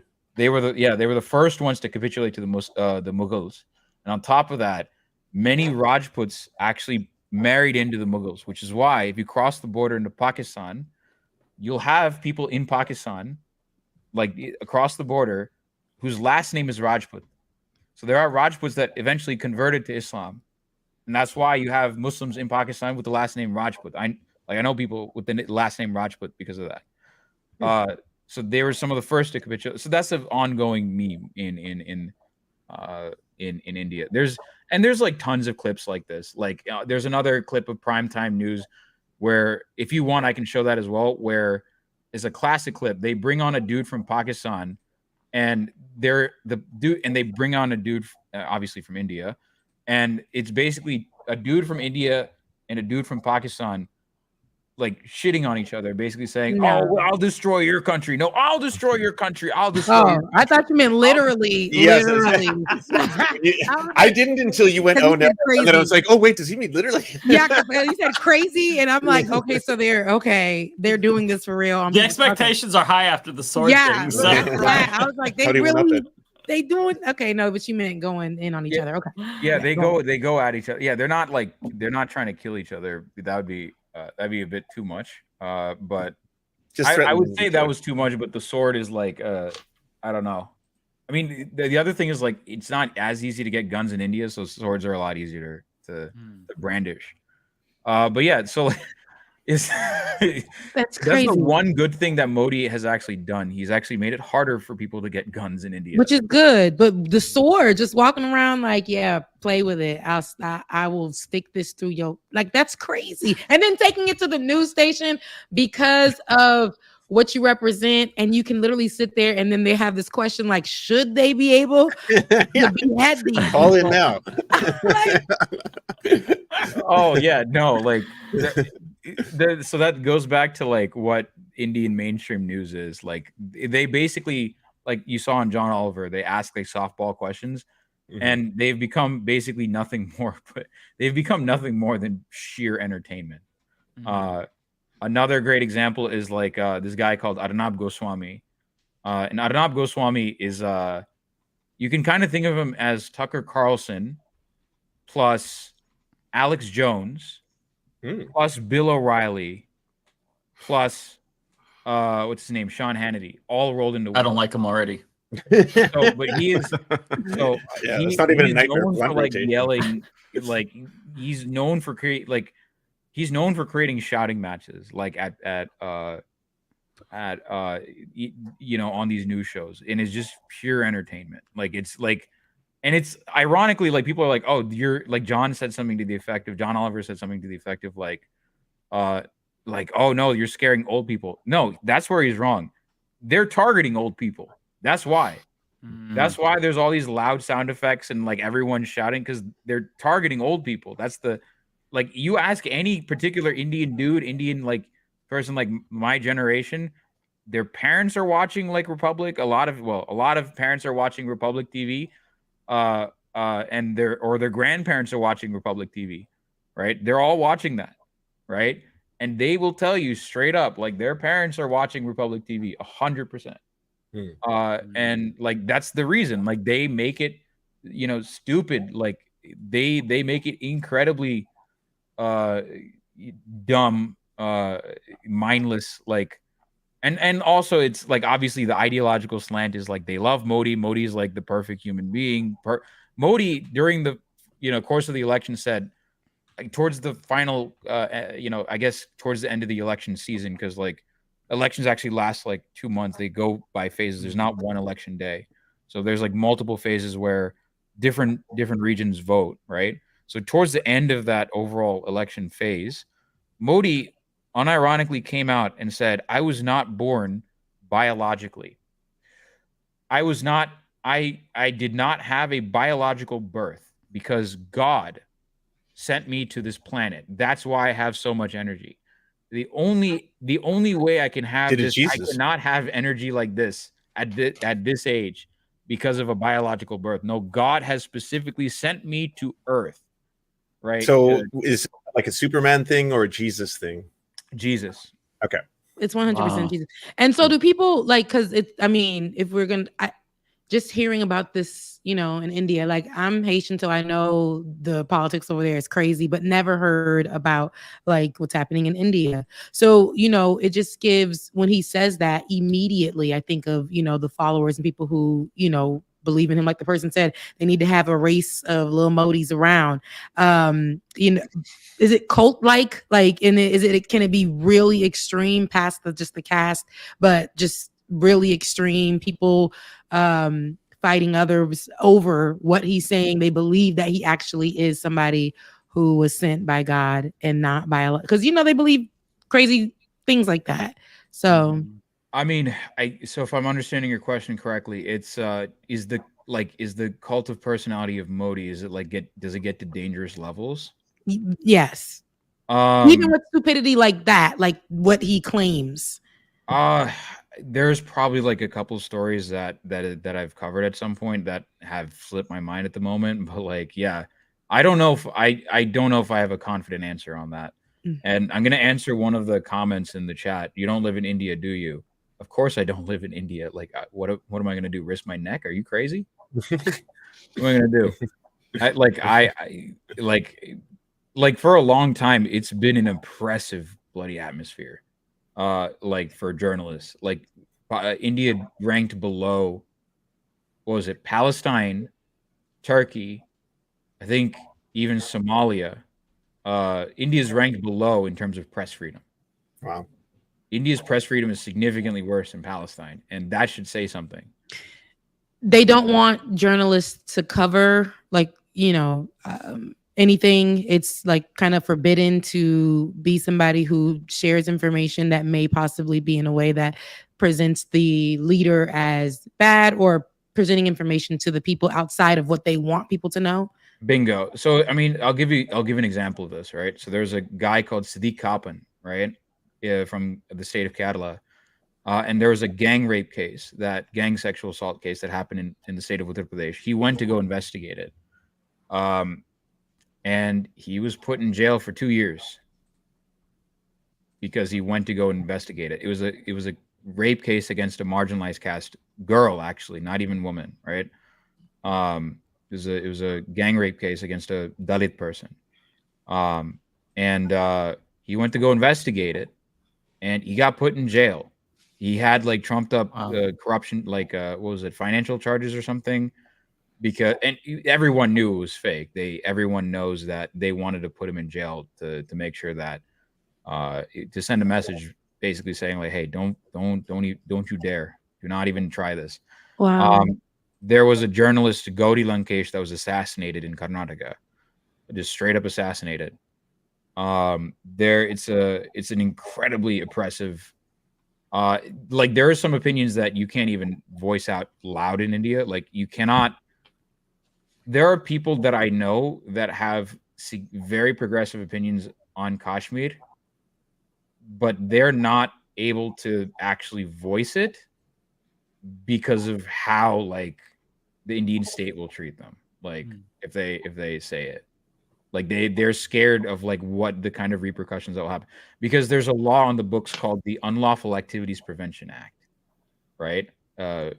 And it's basically an incredibly draconian law that was on the books like several decades ago. It predates BJP, but basically it's an anti-terrorism law that can be abused, and it is abused to basically lock up people that they suspect of being terrorists or being aiding and abetting terrorists. And there are many people that were locked up. There were many activists that were locked up. An example of someone that was just released was GN Sai Baba. And they accused him of having links to the Maoists in India, the Naxals in India, the Maoist movement, which at this point is a dead movement. The Maoists have no sort of traction whatsoever. They're basically dead at this point, right? No one talks about them, and in mainstream Indian, or at least in mainstream Indian discourse, the Maoists are basically just nothing more than a what do you call it, like a scapegoat, or like a tool used to fearmonger against people. So another thing that people will call you is like, if you're a progressive, they'll call you an urban Naxal, right? So they're insinuating that if you're progressive in any particular way, they, you're a city dwelling like Naxal Maoist sort of person. And weirdly enough, unlike America, India never had a Red Scare to begin with. Like if you try and bring up like, oh, you're a socialist, like, oh, you're a communist, like a couple of decades ago, they'd be like, yeah, of course I am. And there are people even in Tamil Nadu, like example, there's a guy called Annamalai, who is a BJP guy who lost, and he's basically an utter clown. He's kind of like our Eric Adams in a sense, but significantly funnier, because I just saw. I doubt that. No, he's way funnier. I get no. From what I've seen of Eric Adams and what I've seen of this guy, no, this dude's way funnier than Eric Adams. Like straight up comedian. Dude basically he's talking about a case he was on. He was just describing the plot of a movie, basically. So he made up he was basically making up a case. No, the case is actually real, but the way he narrated it was like it was just straight out of a movie, and like people placed the actual movie plot next to what he was saying. So it was super funny, and he's crazy. No one likes him. Like no one likes him where I'm from, right? But he's like an AstroTurf candidate. But a lot of people, even though this dude's a BJP guy, he's a fascist, he's a cop, right? One of the things that people used to praise him was that he's a quote unquote socialist. So for even today, socialism is not a dirty term in India. It's not a very like dirty term in the same way that it is in the United States, right? Communist, socialist, it's not a huge it's not a bad word to say in India in the same sense.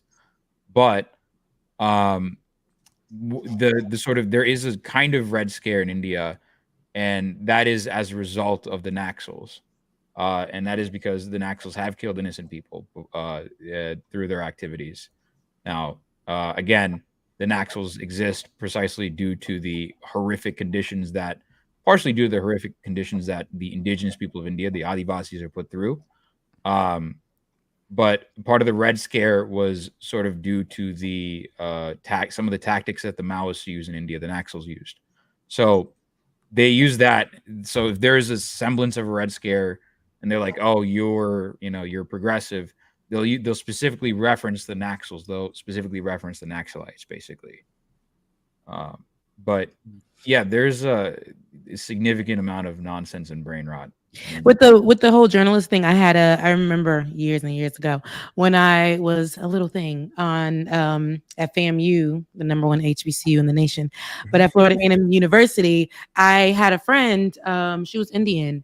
Can't remember her name because it was so long ago. We were like 19-year-olds in our class, and we would take journalism courses, and a lot of it's predominantly Black university, but we took her on. Loved her. She was from India. She literally came to come to the school to study journalism. Her dad was not here at the time, but he did come and get her. She was saying she was afraid because she's not supposed to be studying journalism. It's against like the rules, the law, something like that. She was explaining to us. And then one day she was telling us that she's scared, but she just wants to finish the program at least. And one day she told us, like, I probably won't see me because my family, my father specifically doesn't want me to do it. He's been getting word back, and they're finding out what I'm doing, and so I have to go back. I can no longer study. One day we came back and she was gone. Never seen her again. Wherever she's at in the world, I hope she's okay. But that was so long ago. It's horrifying. Yeah. Mm-hmm. Wow. It is an incredibly oppressive atmosphere in India for sure. Like a guy called Stan Swami, who was he was a Catholic priest, or he's a Catholic priest that was actually a huge, like, he worked a lot, especially within the Adivasi community, right? And he worked extensively with them, but because he worked extensively with the Adivasi community, and he tried to uplift their sort of situation, and he tried to help them, right? The government branded him as a Naxal. Right, they branded him as like a Maoist,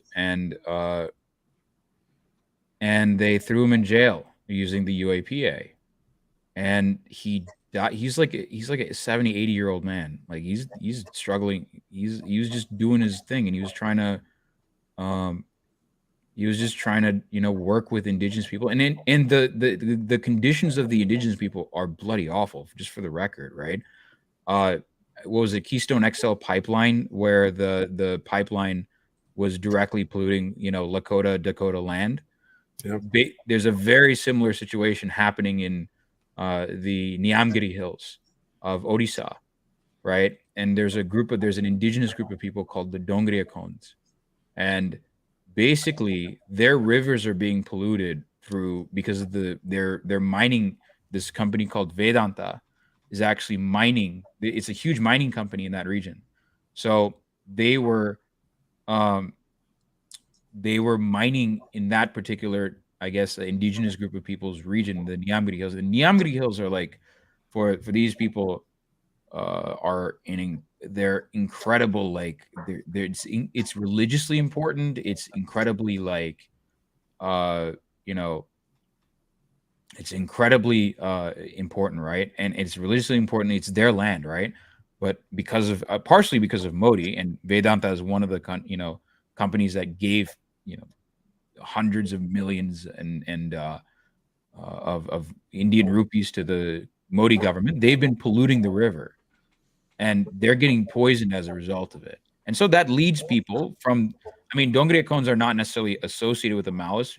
The relationship with the Adivasi, between the Adivasis and the Maoists is a bit more complicated. It's not as like open as like, it's not directly it's not as directly connected as many in the chat are saying. It's not like, oh, all Adivasis are joining the Maoists or whatever. It's not like the Maoists are like the only vanguard of the Adivasis, because there's multiple different Adivasi groups.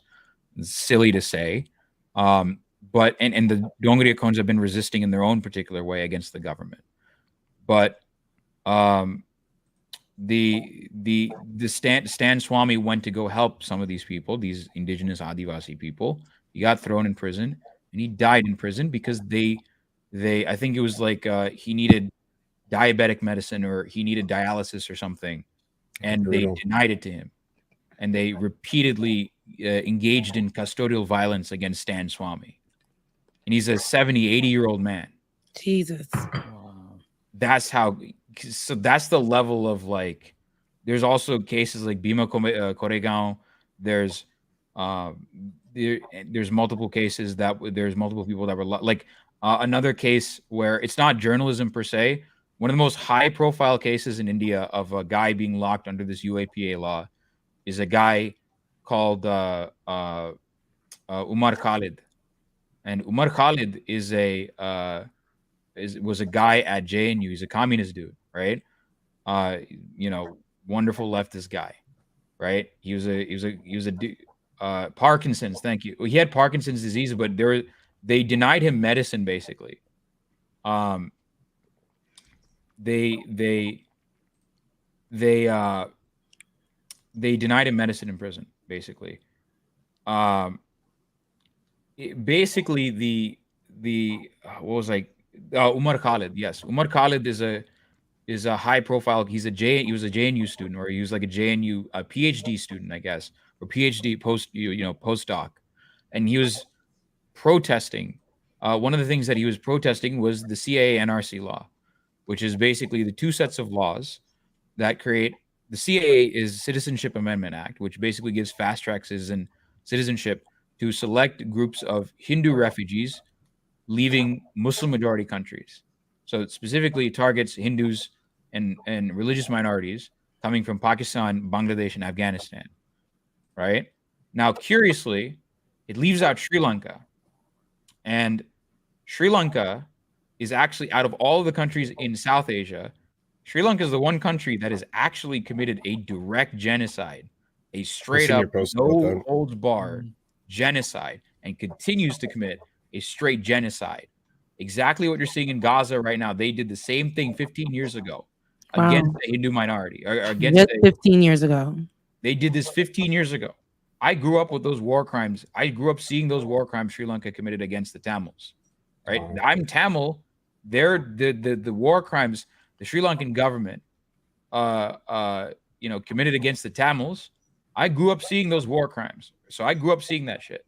So they basically, out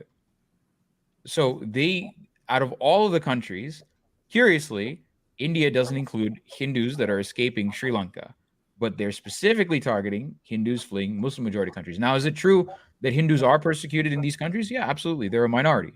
They're a minority in all these countries, and minorities are usually, if they don't have any sort of wealth or any accumulated power or whatever, they're more likely to be they're going to be persecuted, and that's true. But the way they weaponize CIA is to target the Muslim countries in particular, the Muslim majority countries, right? NRC, the other half of this, is to create a particular registry of citizens. Now, they basically did it so that they required, and I'm basically very paraphrasing everything that the law is, but it basically requires you to present evidence of your citizenship.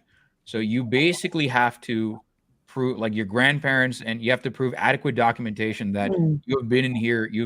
Especially if you're Muslim, right? You have to prove that you've been here long enough. Now, the reason it's an anti-Muslim thing in particular is that a lot of Muslims in India, economically, they have to deal with they're not in the most economically great position. They're dealing with horrific economic conditions in India. A lot of Muslims are. So this specifically targets them, the Muslims that are not able to prove it, right? So this, in conjunction with the CAA, means that, well, if you're stripped of your citizenship through NRC, right, you'll be given it back if you belong to a Hindu tradition, Hindu, Buddhist, Dharmic religion, or if you're Christian, you'll be given your citizenship back, right? But if you're Muslim, you don't get it back.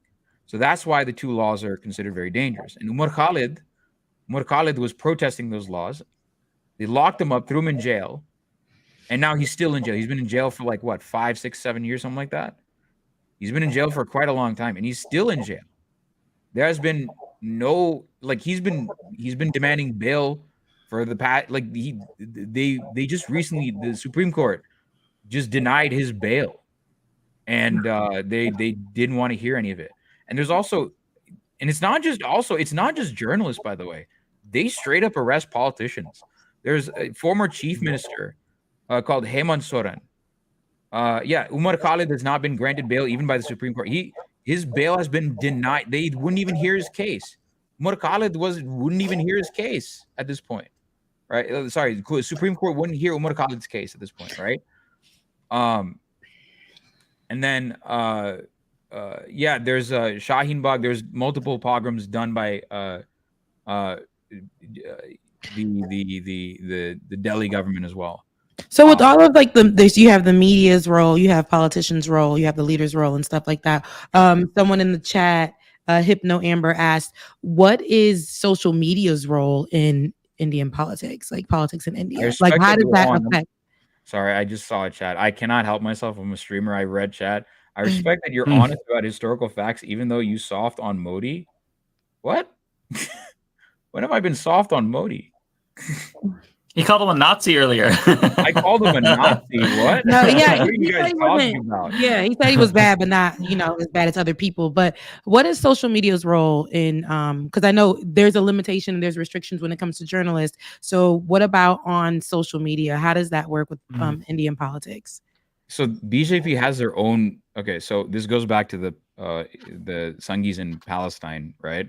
So part of a lot of the proliferation of Hindu nationalists that you're seeing online is deliberate. It's done by the BJP themselves directly. The BJP has a specific division called, it's a well-known division called IT Cell, right? It's a well-known division called the IT Cell. It's headed by a guy called Amit Malviya. And they basically, their job is to basically spread misinformation wherever they go, right? So their job is to literally manufacture lies or like twist facts. And they basically, I mean, WhatsApp is not super common in the United States, but WhatsApp is insanely common in India, right? Everyone uses WhatsApp.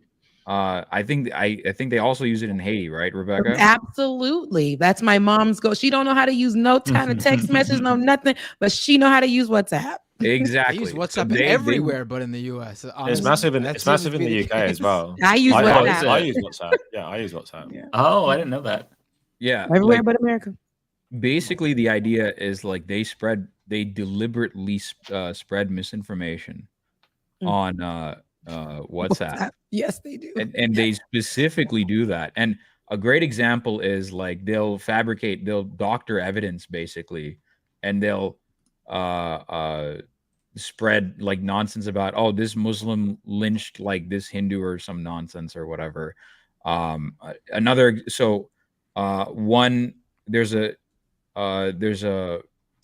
an outlet called Op India, right? And Op India is basically Indian Stormfront plus Breitbart, basically. That's what Op India is. And to give you an idea of how horrific these people are, they quite literally made up a story about human sacrifice, Muslims sacrificing like children in Bihar. And it was so egregious that they were that in FIR, First Information Report, which is like they don't have those in the United States, but it's basically like a police report that you can, submit into the police department, basically saying, hey, can you investigate this, right? So that's a FIR, right? So an FIR was placed on this organization.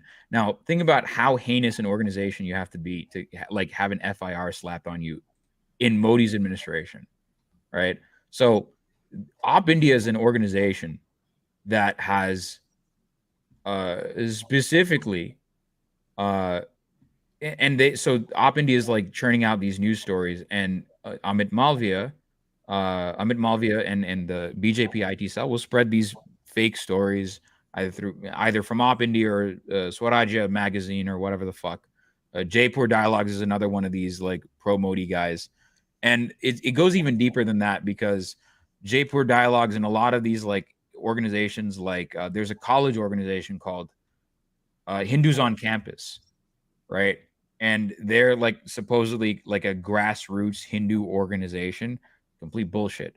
If you look below far enough, there's RSS backing, there's VHP backing, there's Hindu nationalist backing. Bullshit. They're funneling money back to these organizations. Oh wow. The VHP is sending money over here, and then they're sending money back to the VHP as well. The same thing with Hindu American Foundation. Hindu American Foundation is also one of these so-called like Hindu rights activist organizations that is like, again, what you'll see a lot of is they'll appropriate either liberal or even leftist anti-imperialist language to further their own fascism. So it's like, how dare the West lecture us on, or like, oh, we Hindus are, we are like, they co-opt a lot of talking points to be like some like to spread their own nonsense basically. But yeah, like, so the social media, at least from the BJP and RSS and VHP and all of the Sangh Parivar side, goes incredibly deep. And there's a law that was passed that the BJP basically passed, or I think it was in Parliament or something. I don't remember the status at this point. I'm like super tired. But basically, well, Kavernacle's up at 3:30 a.m. I think, if I'm not wrong on the time, right? No, it's 10:33 here. Is it? No, I was talking about Kavanagh. He's muted. I can't hear you right now. You muted your account, but I think it's 3:30 in England. It is. I don't want you to hear me breathing if I start. Yeah. The heavy breathing was coming in because maybe he's tired. He is tired. I'm honestly okay. I stay up till 7 last night editing my videos. So. And where are you? I'm not sure. Oh, you don't have to say. I mean, like the country.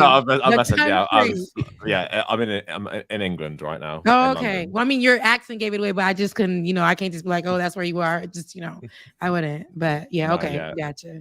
So people in the chat, I'm not going to bed for another 4 hours, so don't worry about me. He's up and he's stuck. Well, I guess we could do the David thing since he's gone. But this is. His baby was putting out his business. No, he had to go. His baby was crying. Yeah. He had dad Talk about duties. Dhruv Rathi. So I do want to give a shout out to Dhruv Rathi. Well, shout out because I disagree with Dhruv Rathi a lot. He's a lib and he has some insane takes about Black Lives Matter. And he has some weird takes about like I guess feminism or something. He has some really bizarre takes. But one of the reasons that Modi lost his majority can actually kind of be attributed to him.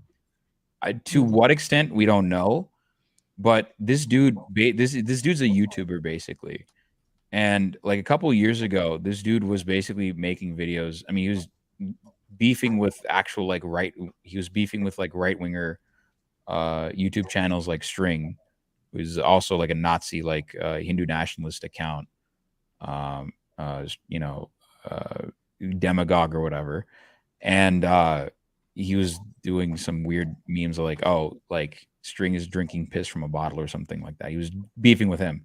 And he's now graduated to a point where like he's influencing national elections because he basically made a video about how India is turning into a dictatorship.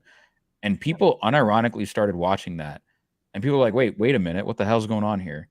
And the thing is, he does a lot of lib whispering. So he does a lot of lib whispering, and so he's able to basically convince a lot of people that would normally be on the fence, that would just default vote for Modi, because Modi originally was like for a long time, basically the consensus was that the overall sentiment was that Modi was the only option, and that's part of why Modi like crafted the image that he did. Right, of like, oh, he's obviously he's a very good guy. What do you mean? He's a wonderful, like, he's the only option. What do you mean?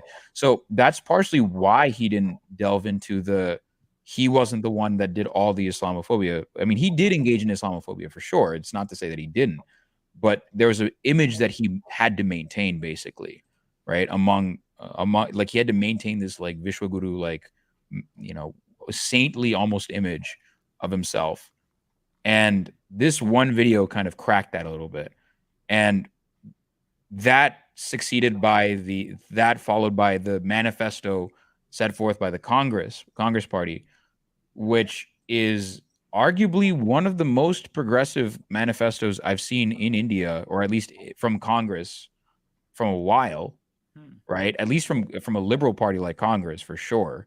Right. And there's a lot of, social welfare. There's a lot of like, social justice. There's a bid to increase reservation or remove the limit from reservation entirely, actually, from affirmative action. They wanted to actually sort of fix the root cause of the farmers' issues, which was a minimum viable price, according to the Swaminathan Commission. Right, they wanted to make sure that farmers could actually sell their crops, especially in places like Punjab, at a competitive price, right? At a relatively competitive price, so that they can live. It was a really good manifesto, comparatively speaking, compared to what Congress has done.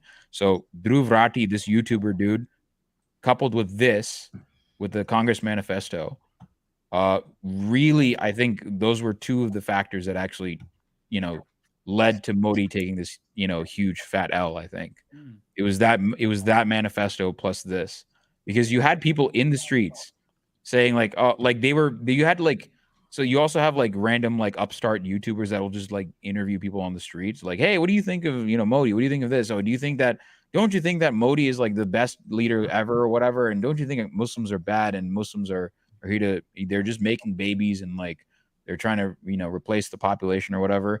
And then, oh, don't you think there's a controversy with the manifesto itself, wherein there's a controversy where I think it was either Modi, Amit Shah, I don't remember who it was, but they basically said that the manifesto gives preferential treatment to Muslims. Like they give all the, like basically when it comes to wealth redistribution, that was one of the claims, like, oh, Congress wants to do complete wealth redistribution, like they accused of, like the BJP accused Congress of like, oh, doing Islamic communism or Bolshevik communist Bolshevik Islamism or whatever the fuck. It sounds like the fear mongering about immigrants here, like how they're getting all these social safety net benefits and whatnot, at least similar. Yeah, I mean but the difference is like those people are like they've always been in India for a long time. That's the only difference. So, but then what was interesting to see was that during the election season, just before the elections actually started, you actually had people pulling out who had printed out the Congress manifesto, and these are people like there's some people that were like in the core BJP voter base, all else equal, right? When asked, like, oh, do you think that the Congress manifesto is like overtly helping Muslims or whatever? They whipped out the manifesto and they literally retorted to the interviewers saying, hey, where does it say Muslim here? Where does it say Muslim? Where is it Muslim? Where does it say Muslim?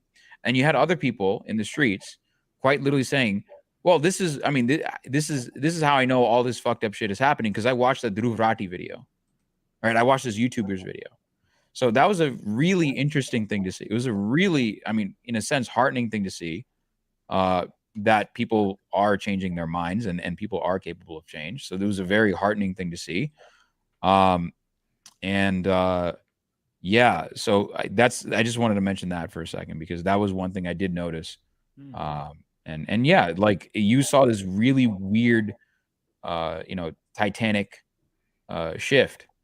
You had this weird Titanic shift in what was going on in for the past 10 years.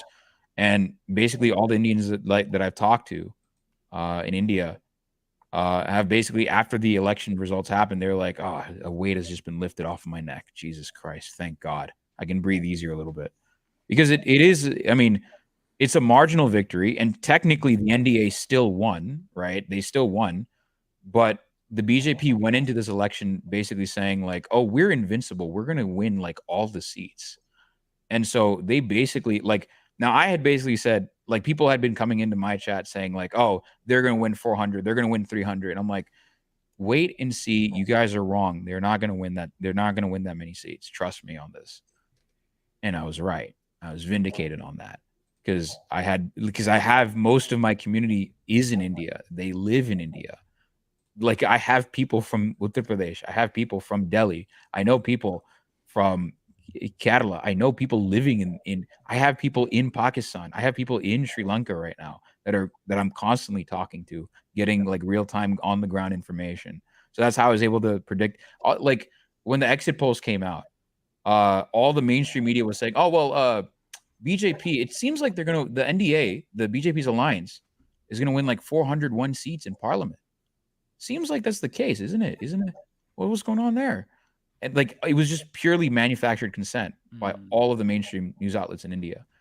And the first thing I came on and said was, do not trust these exit polls. Do not trust these exit polls. They're either lying through their teeth or they're complete morons. They do not know what they're talking about. So yeah, I mean like I don't know. I just went off on a tangent. I don't remember what we were talking about. It's fine. No, I mean, interesting. we're well past the end of the podcast anyway. It's like we went past 7:30 a while ago.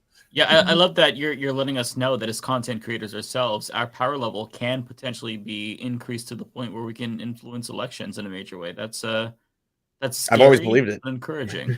No, it's weird. Like I usually am not the kind of guy that's like, oh, you can't influence elections. In America, I feel like in America, in the U.S., I feel like there's a lot more of a stranglehold on elections, and it's like basically the candidates have already been like, because of the primary process, the candidates have already been picked, right? Whereas I feel like in India, like I guess the quote unquote so-called democratic institutions that the U.S. and the U.K. are quote unquote used to haven't fully formed yet, quite a bit.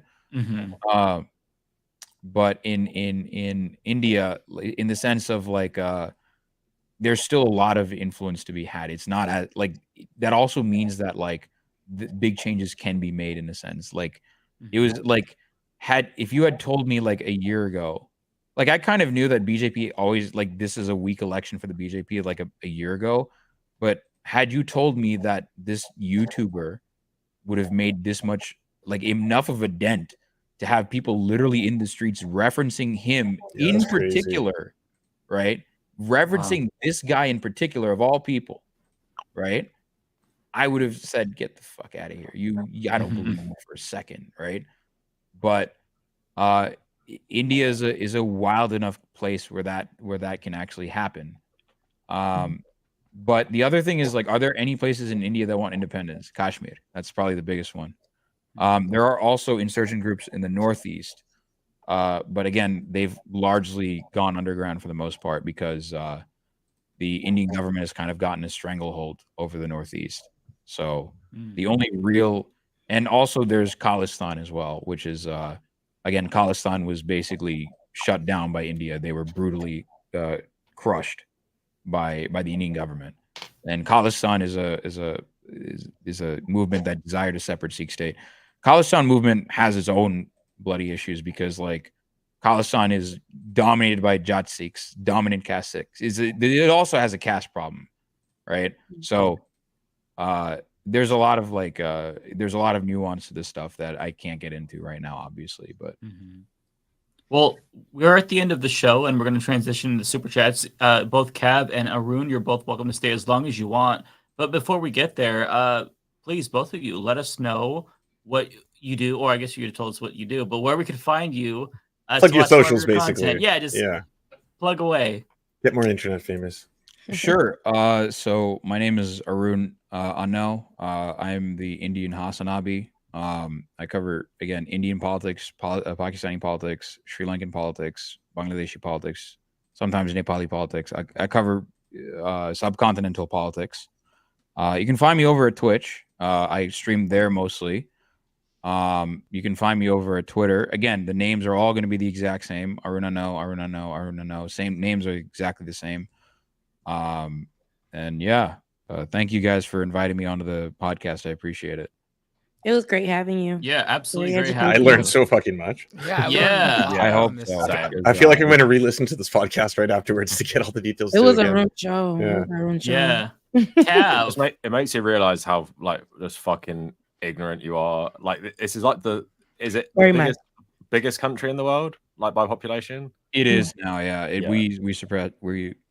I say we, but I'm an American citizen at this point. But like, yeah, we as in, yes, India has surpassed China in terms of population. Wow. It is so crazy just because it's like, it's not only the biggest with China, it's like one of the oldest, like, civilizations we have, like, loads of documents of as well. And obviously because the British colonized it, you think there'd be more of a focus on it. And just, you know, in London, like, we were talking about, like, Indian communities, like where I grew up in London is literally, like, mostly Indian as well. So it's just, like, so crazy. Everything you were saying, not everything, but, like, lots of it was just, like, completely new information I'd never ever heard of. I think it's, like, obviously bad for Western media that we just don't really cover it.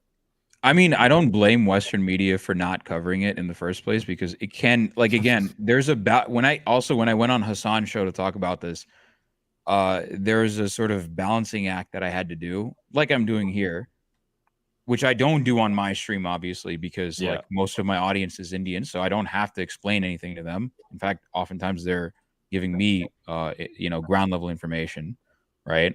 But I don't have to explain the memes about, like, Rajputs. I don't have to explain the memes about, the only time I actually really end up doing that is when I talk about Sri Lanka, because most of my audience, they're not from Sri Lanka. So they don't really know much about what happened and what is continuing to happen in Sri Lanka. So that's probably the only time when I mention it. But it's very hard because it's you have, like, hundreds of different ethnic groups and thousands of different castes, hundreds of different languages. Yeah. And it's a very chaotic place in general. It's such a fucking huge country as well, which I don't think we really appreciate, because we just think of, like, India, Hindu, Muslim, like, and we perceive it to be a certain thing, but then just the way you talk about it, it's just so much more complex than, like, most countries. But anyway, I'll just, sorry, I meant to be promoting myself, but I'm just saying I learned a lot on this podcast. But yeah, just for me, the Kavernacle on YouTube, I mean, everywhere. So just go search for that. YouTube's the main one. Yeah, subscribe to them both. Thank you both for being here. Again, feel free to stay or go. It's totally up to you. We don't hold anyone hostage here. Sometimes these go on really long, but we'll get to the super chats now. Sure. I'll probably stick around for a little bit. Don't read David's. Don't do David's work for him. Just pull mine up. I get to the hour at least. And then Just pull mine up. I have one, and I'm out of here. Okay. Okay. Let me find it. Is that the Omega one, Rebecca? It's the Omega one. All right. Good to see you, Rebecca. Happy Pride to all who celebrate. Yes, it's great to see you too, Omega. And happy Pride to everybody. Happy Pride Month and happy Juneteenth month and all the other great things. Caribbean month. It's a whole bunch of things this month, but we're going to celebrate Indigenous History Month too. Indigenous History. All of the good things. We're going to celebrate each and every one of them. Yep. So happy everything to everybody. And again, Arun, thank you so much. You definitely taught me a lot on this episode. And nice to meet you, Kavernacle. Okay, great to, and I love your accent. All right, y'all, I'm out. Ain't got no job, but I'm still out. Take care, Rebecca. Hey, Mike, can I go next? I only have one, but I'll stay afterwards. Yeah, absolutely. Okay. I think I saw yours, Lance. All right, I got here. So Ren with the $5. The view in your new apartment is great. I now live in the mountains. This is beautiful British Columbia behind me. This is where I stream from every day. That's amazing, Lance. How do you get internet up there? It's the one super chat that pays for everything. They bought my fucking mountain complex. It's awesome. All right, I see you're rocking the shirt. I see some familiar faces on there. This is the episode we had Olayemi and the Rebecca. original one. Yeah. Nice. Nice. See, the one that goes for a lot of money is the one with triangle head. That one is like it's a limited print. I'm just kidding. We don't have that. I should not have said shit. I'm not gonna say anything, but that actually feels like a fever dream. But that's how it started. It does to me too. Really, the whole thing started that election night stream from Lance, where when Joe Brandon got elected. It was the first episode, I think. Yeah. No, it was the 2022 midterms actually. Oh, you're right. You're right. It wasn't. You're right. It was midterms. Yeah. Although we started up this Mafia 4 years ago. We're doing this for 4 years now. Yeah. I was on Lance's stream in 2020, and I think David was too. So it was similar, but we just never did anything after that. We fucked off. And I fucked up. All right. So. All right, take it away. We've got this one from Kowalski. This is either for David or Matt. This is for me. Kowalski with the $10 super chat. Thank you so much. 80 years ago today, the Antifa armies of the world conducted one of the largest military operations in history. Soviet, Brits, Americans, French, and even Canadians formed the UN Antifa Army. Oh. Enlist today. Antifa.org. I got into a fight with my parents about this because the D-Day celebrations, obviously, and I'm just so sick of not the whitewashing, but if you're not in the UK, there are war memorials like everywhere to World War I and World War II, and we just use it so much in our politics as like some sort of like far right garbage, like talking about World War I. So I just said I was sick of it, and they got mad. They're like, oh, but all those people who died on D-Day. And I'm like, yeah, I appreciate it. But then, like, also after the war, and like Joe Biden standing there, like, and he's just backing a genocide right now. I'm just like, yeah, it kind of like leaves a sour taste in my mouth to see him and President Macron like at D-Day. So it's like, although, it's a good thing. The guy left the super chat. At the same time, like, I'm a bit sick of it now, to be honest. History didn't end with World War II. Like, the bad guys weren't defeated forever in 1945. Most of them joined NASA. So. NASA and the CIA. Okay, so we have another one here. It's me. James Bishop with a super chat. Lost my job because my company got taken over, but I hope this helps getting a new beat. Oh, you don't have to. If you lost your job, you don't have to send me money. Yeah, but I appreciate it, James. What? I mean, you don't work there anymore. Who got taken over by what, if you don't mind sharing? I mean, interesting. Okay, this one's from me here from Joe Greer. $20. Thank you so much. That's a very generous super chat. We don't have sound bites because David is not here, but imagine an applause or something, or like a Trump sound bite. Mike, did anybody give you the courage to come out? Over 10 years ago, my idol Stone Cold Steve Austin came out in full support of gay marriage. That's when I decided to come out. I hope one day I can thank him. That's really cool. Did he? I don't remember that even. Yeah, I don't know. I feel like you would be the one that would know. It sounds like a meme, so I hope it's like not fake. Yeah, I have no idea. So many Stone Cold Steve Austin memes. I don't know. It's been a while now. If anybody really encouraged me, maybe my friend, because she was bisexual, and that was like the first queer person that I got to know the most. But I don't know if it was any one person. It was just kind of like me being ready. But that's however it happens. that's awesome. I mean, I will say it does seem like he's actually a lot of the WWE guys who you'd think would be extremely conservative are actually surprisingly not, like JBL. And I've heard Stone Cold. I didn't know about this one specifically, but I've heard he's been like that. But then there's also people like Kane, who is Mr. MAGA, as he's a mayor of some small town in Tennessee. And then you got The Undertaker, who's wearing his Blue Lives Matter shirts. So it's hit or miss. Really? Go either way with these guys, yeah. He did actually say it. He actually did defend gay marriage in 2014. Just the start of it. I don't give a shit if two guys, two gals, guy, gal, whatever it is. I believe that any human being in America or any human being in the goddamn world that wants to be married, and if it's same sex, more power to him. And it's like a big long rant, basically. Okay. So this is like 10 years ago, so I guess it is real. All right, well, good for him. Good for him. He's a year later than Hillary Clinton, but better late than never. It's interesting because I thought for a second it was going to be. You want to read yours, Aaron? Yeah, I think I got a super chat. That's crazy. Oh, you got cool. Go ahead. Oh, that's crazy. It's the Ron6751. I think I don't know how to pull it up. Here we go. Yeah, since you cover Pakistani politics, how different is Pakistani politics to India regarding oppression? Okay, so in many ways, I guess the bigotry is identical. It is almost exactly one for one the exact same thing that you would see in India. The difference is that Pakistan has a caste system, but it's kind of morphed into basically what is now religious lines. So I was talking about Hindu and Christian oppression in Pakistan. A lot of the Hindus and Christians in Pakistan, actually, if you go back far enough, they come from marginalized castes. So part of the oppression that they have to face is really religious. It's a mix of religious bigotry from, obviously fundamentalist Muslims. But it's also an undercurrent of caste if you really look down underneath the surface. Aside from that, I mean, you can there's a huge level of like regional bigotry because Punjab in Pakistan like dominates politics, right? So the Punjab province of Pakistan it dominates politics. A great example is Zia-ul Haq. Zia-ul Haq is, one of Pakistan's most notorious dictators. He's the guy that basically introduced, not in full, but he started the introduction of Sharia law into Pakistan. So he started, he advocating for stuff like if you steal, you get your hand cut, stuff like that. He started advocating, like he was a military dictator.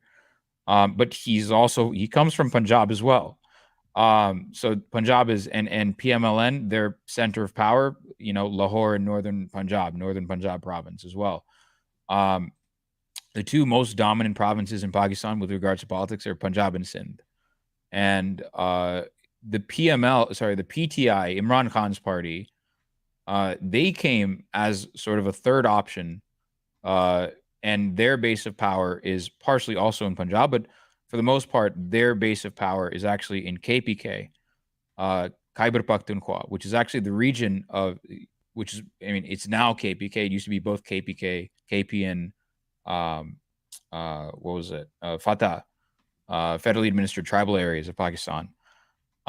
Those two regions were actually the reason, they're the regions that the US and Pakistan actually bombed the most. Right. So when they were trying to get the Taliban, they were trying to get Osama bin Laden, all the stuff you heard about bombing, drone striking Pakistan on the news. It was this region that they bombed, right? The KPK region, right? KPK province, and Fatah. So Imran Khan's party is actually, because Imran Khan himself is a Pashtun guy. So he's the center of his party's powers in Pashtun. But Pashtuns have basically been, again, they've been directly drone striked by the U.S. and the Pakistani army as well. They've been attacked left and right. They've given a shit ton of blood for Pakistan, and they have received fuck all in return.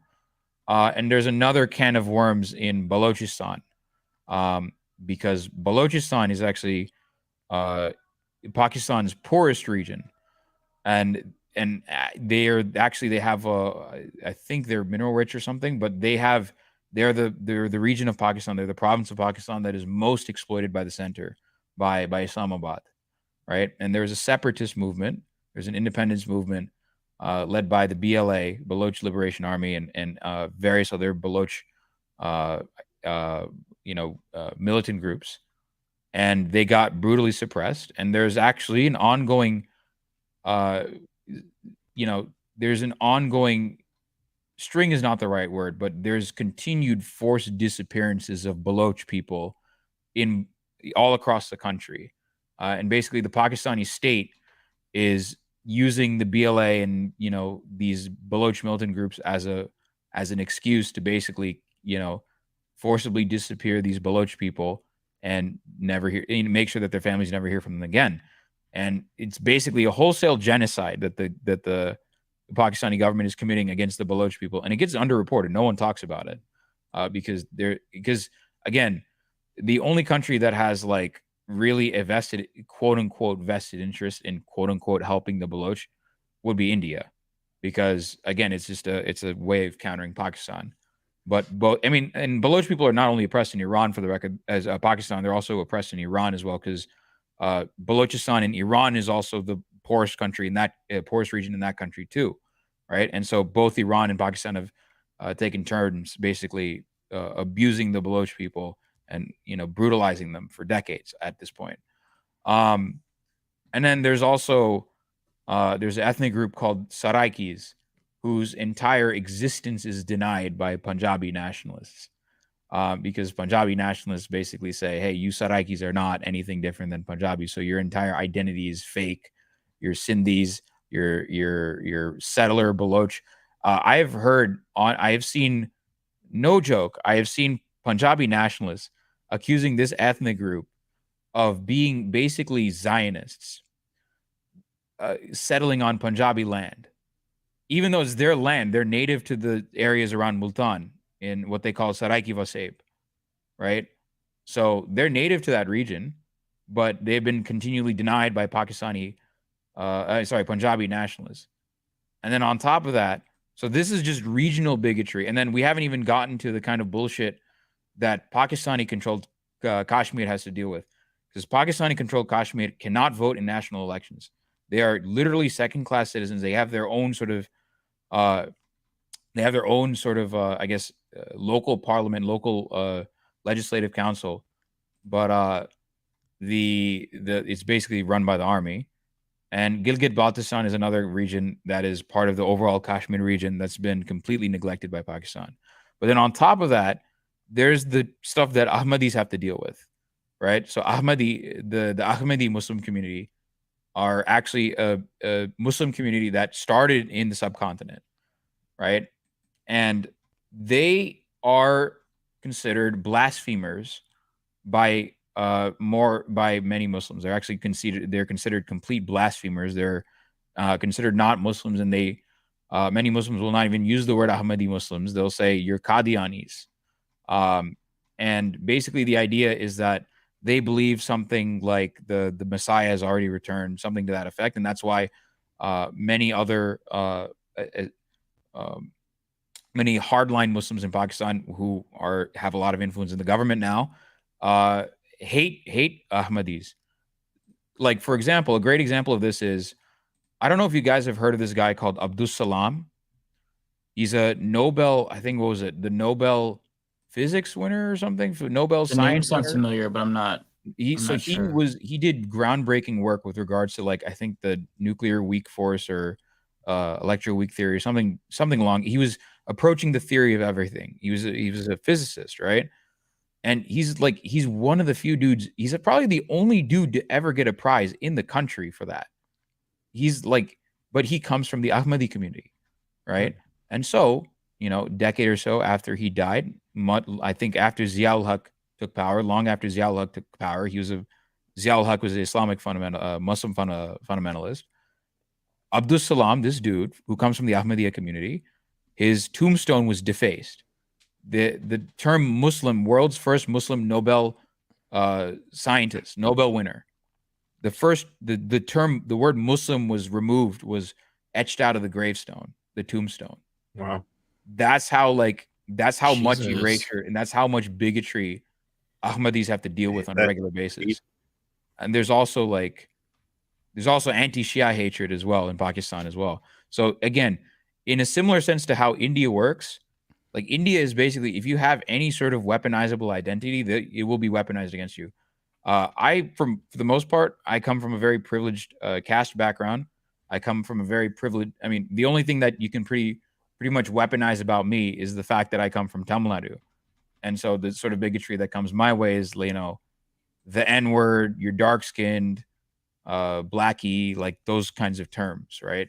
Like Kalu is a word that they use all the time, and it translates as that particular term. Those sorts of, so that's the only bigotry that I have to face, right? There are people that face far worse bigotry than me, but like in a similar sense to how in India, if you have a weaponizable identity that the state can use and very far right fundamentalists can use to weaponize against you, the same thing goes for Pakistan. It's the exact same thing. So if you have something, if you were born into a particular family, the wrong kind of family, and you happen to have an identity that is not, I guess, weaponized, that can't be weaponized, or that can be weaponized against you, it will be weaponized against you. So in that sense, the bigotry, I mean, the ways it manifests is somewhat different, and the actual identities being oppressed is quite different in Pakistan. But generally speaking, it's generally the same kind of environment that India is. I said this before. North India and Pakistan are basically the same country, in my view. They're basically the same bloody country, especially as a South Indian. In fact, North India has culturally far more in common with Pakistan than it does with my home state, because they share a language.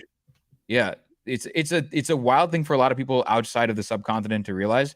It's probably one of the most obvious things in the world if you're from there, right? Tamil Nadu has nothing to do with any of those regions, right? We're totally different culture.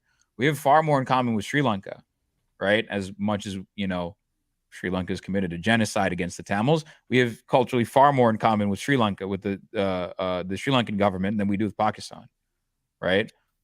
In that sense, right? We are geographically closer in that sense, right? So, yeah, that's a weird thing that it's a weird thing for people outside the subcontinent to come to grips with, but that's like, yeah, it's very similar. The kind of bigotry that is faced in Pakistan, that people face in Pakistan, is almost the exact same kind of bigotry. It's in many ways it manifests the same kind of bigotry that Indians have to deal with. It's the same kind of bigotry overall. Wow, that's interesting. Okay, and also, so sorry, I want to add one more point. Oh no, feel free. So there's a feedback loop, right? So whenever Hindus are attacked, or Hindus or Christians are attacked by fundamentalists in Pakistan, the Hindu nationalists in India weaponize that to say, oh, well, fuck Pakistan. Pakistan is this is why we need CAA, NRC, right? And when Hindu nationalists attack Muslims, well, the Muslim fundamentalists in Pakistan weaponize that and say, well, see, look at what India is doing. Look at these Hindu nationalists. You cannot trust Hindus. So it's a feedback loop. It's a horrific feedback loop. It's a bloody horrific feedback loop. I've talked to like Pakistani progressives, and we've talked about this extensively. Like, this is just completely, North India and Pakistan especially, but India and Pakistan, they have quote unquote beef, but they're nearly like, they are parallel universe versions of each other. They're the same kind of country. They're post-colonial states that were in, you know, wherein the borders were in large part brokered by an imperialist power, like by the Brits, UK. No offense, Kavernacle. No offense, Kavernacle, but yeah, my girlfriend's granddad, he fled the partition. I forgot where he was exactly, but he was a Hindu, lived in what would become Pakistan. Hindu, I don't know what they were, but they tried to kill him, and he was saved by a Persian family, took a flight to the UK and stayed, and like it's just no. To be honest, I identify my Irish background, so I don't take offense. But yeah, don't identify as a Brit. Well, if you don't mind, there's another guy. Okay, so there's another super chat that I want to address. There's a guy. Yeah. Okay. Let's see. Yes. Hey, wait 1 second, because can you I need to make my dinner quick. So I'm just gonna I'm gonna head now. Yeah, feel free. But so thanks so much for having me, guys. Had a lot of fun. And Arun, I learned so much. Like, actually, I thought I knew about Indian stuff because, like, when you were talking about God Say, I was like, oh yeah, I know what he's talking about. Like, but then you just started going on. I'm like, holy shit, I don't know anything about Indian politics. So thanks so much. I really enjoyed. Like, no I definitely your brain isn't like it isn't broken enough. That's the problem. Yeah, like some of the stuff you were saying, like literally couldn't even believe it. But no, thanks so much, Matt, Mike, and Lance, and David, if he's listening from somewhere, and Rebecca, of course, although they're probably not. But thanks so much, guys. Be happy to come on again one day if you'd have me. I really enjoyed Oh, Absolutely. yes, we definitely got to do it again. Yes, for sure. Absolutely. And just pray for the UK, but Labour going to win the election, but then I don't know what comes next. But Nigel Farage, apparently. Yeah, Nigel Farage. Yeah, so we're crossing our fingers for you all. Yeah, have a good weekend, guys. You too. When's the election again? It's July 4th, right? Yeah, Independence Day. I take offense as an American. What a great day for them to. The day they took a massive L, they should. Yeah, of course. Take another L. Exactly. Yeah. No, thanks so much, guys. Maybe you should come on again. Maybe you should come on again around then. It's only in a few weeks, but maybe that'd be perfect. Yeah, afterwards or just before, like you can probably see my schedule is absolutely unhinged. So I am up, and like I'm not going to bed or anything right now. So all right, well, hit us up when make my dinner. Yeah, hit us up when you can. Yeah, no problem. Bye, all right, guys. See ya. All right, yeah, take care, Cav. All right, so I think it's from P-Man, right, Arun? Yeah, Arun, can you talk about Periyar in Tamil Nadu? Okay, so Periyar. His real name is E.V. Ramaswamy. So Periyar is actually a guy that most people outside of the subcontinent, actually outside of India, don't know about. So Periyar is actually an anti-caste reformer, and he was the head of he was the head of a movement called the Self-Respect Movement, and it's part of the overall Dravidian movement in Tamil Nadu. And it was a strongly anti-caste movement that was, in the early 30s, 50s, it actually started around British colonialism during the British colonial times. And what in particular, one of the biggest issues in Tamil Nadu is if you look at the British administration and you look at the jobs and the job breakdown that, the population had.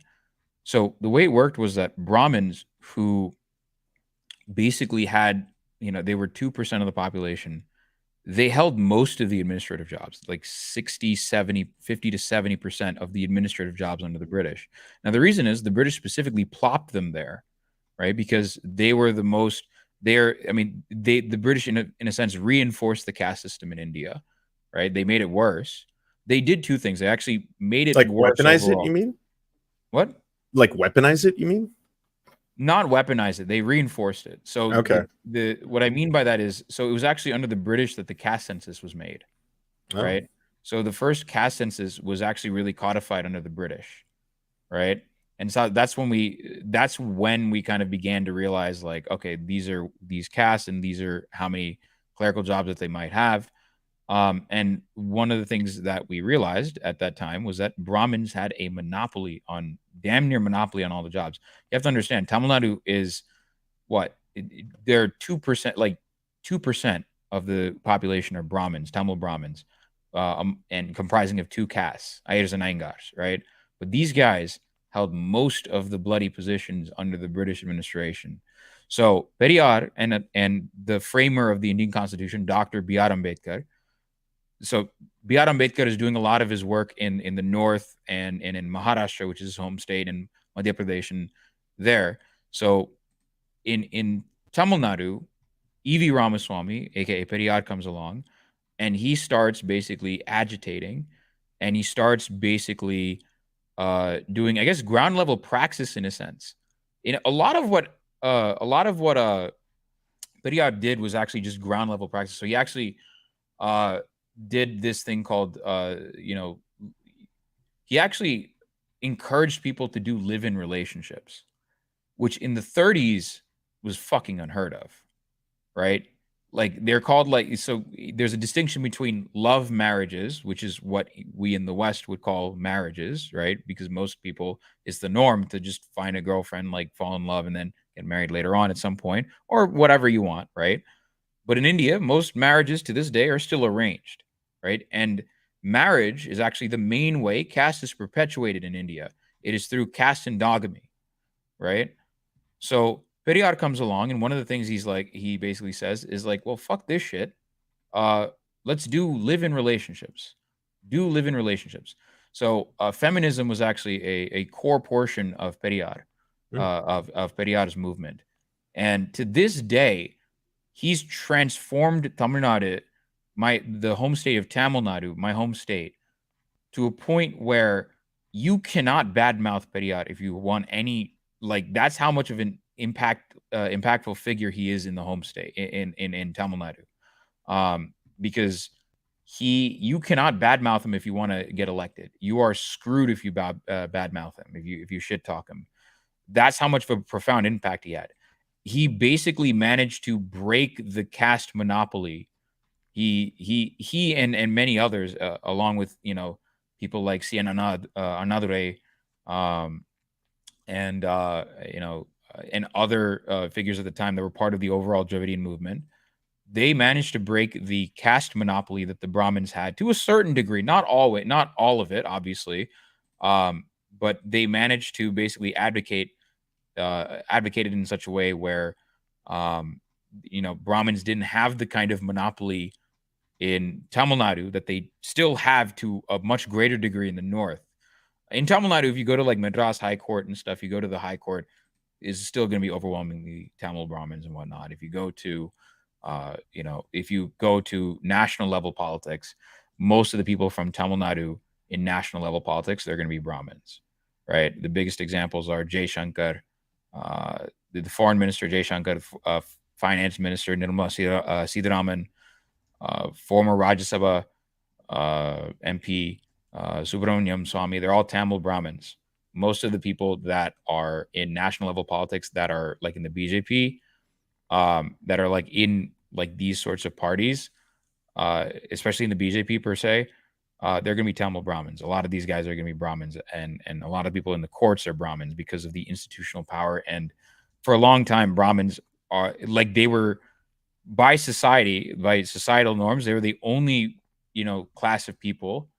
They were the only castes that were allowed to get an education, in a sense. They were the only ones that were allowed to read, and literacy at that time meant literacy in the Sanskrit language, right?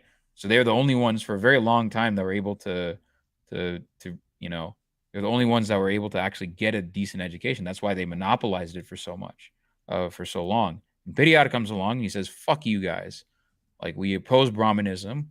We oppose all of this, caste hegemony that the Brahmins have imposed upon us. And he basically develops this anti-caste movement called the Dravidian self-respect movement, because it's about the other castes of Tamil Nadu basically gaining self-respect. That's the whole idea behind it.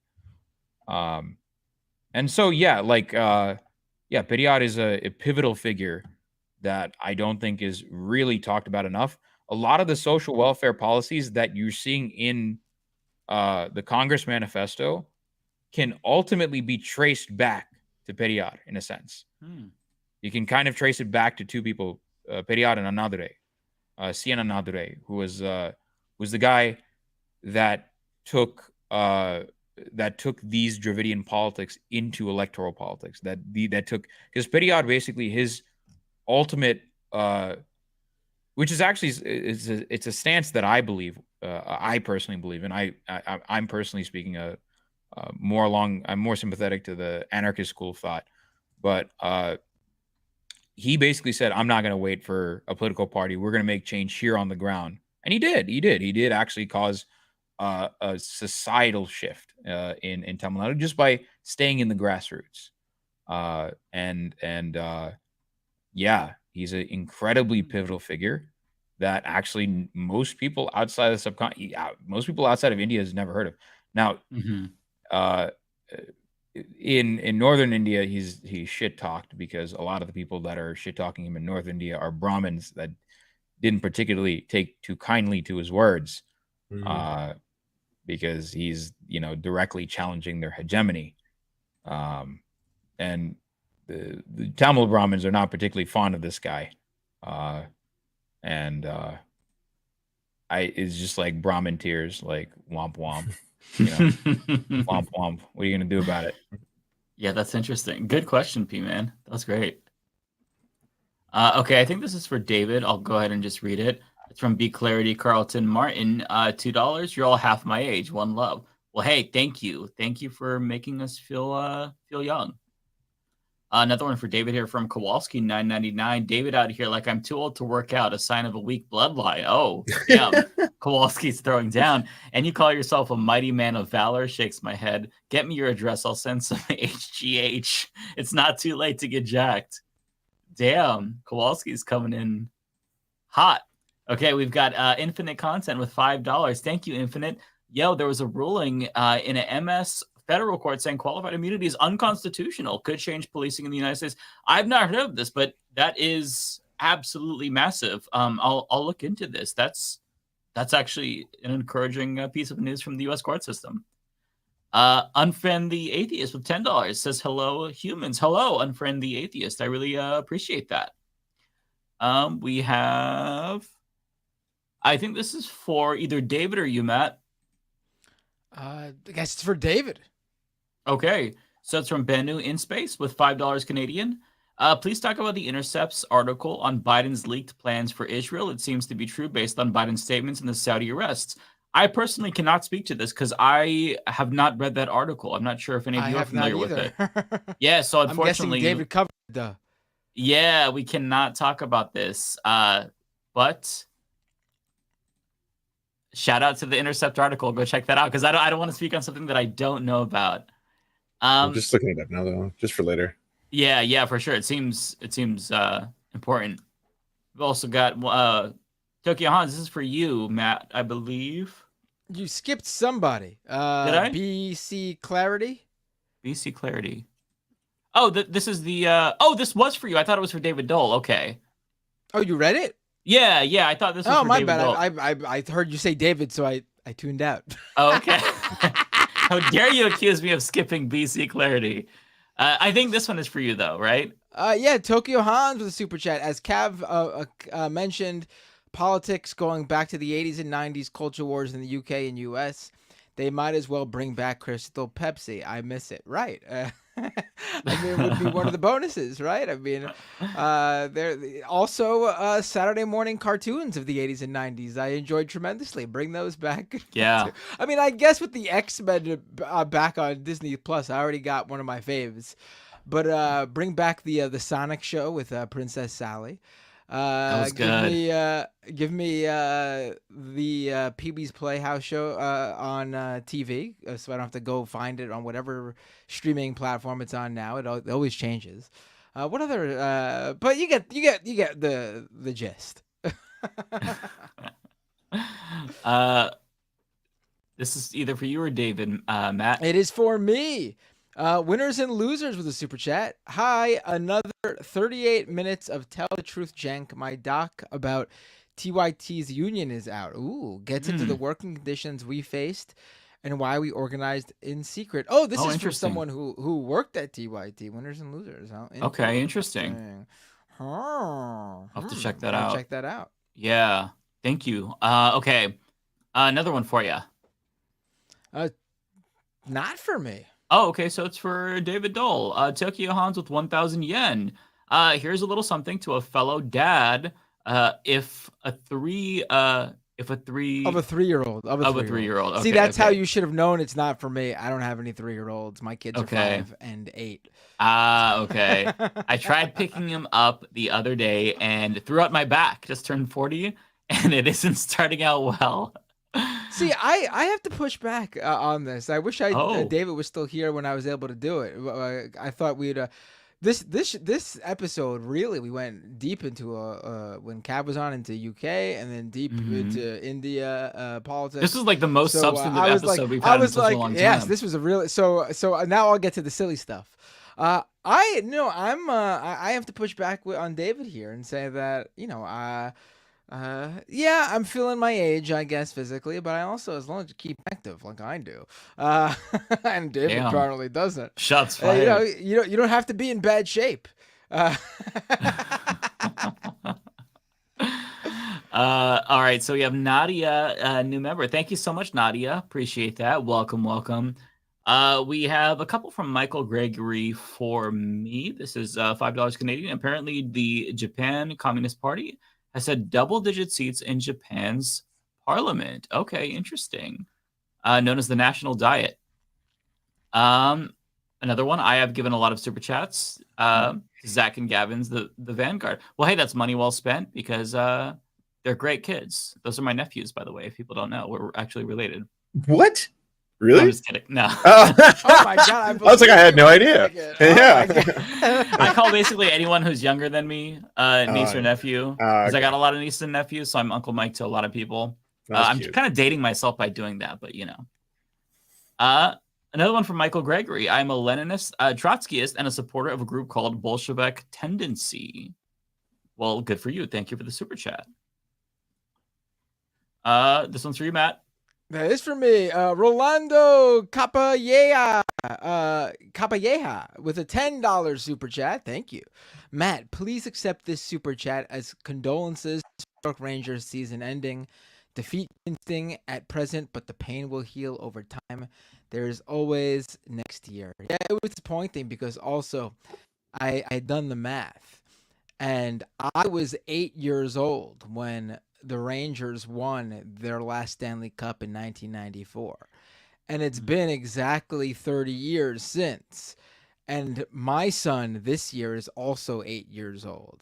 So I thought if they won this year, what a nice little they won when I was 8, they won when my son's 8. I would have taken him to the parade like my dad took me to the parade when they won, but I guess we can't do that. It happens. At least NYCFC in MLS is all of a sudden on a 8 out of 9 game winning streak, and coming up after Messi's Inter Miami. So I still got them to pin my hopes and dreams on. All right, thank you, Palgarith Sorceress Dragon, for becoming a member. We've got one from another one from Michael Gregory, $5. Thank you, Michael. I'm from and live in British Columbia. There are lots of Sikhs in Vancouver, and 3 in particular. 6, excuse me, in Vancouver. Very cool. Yeah, one of the other serfs who does YouTube videos with me, him and his family are Sikh. Oh, that's cool. Yeah. Oh, very sure. nice. That's dope. Yeah.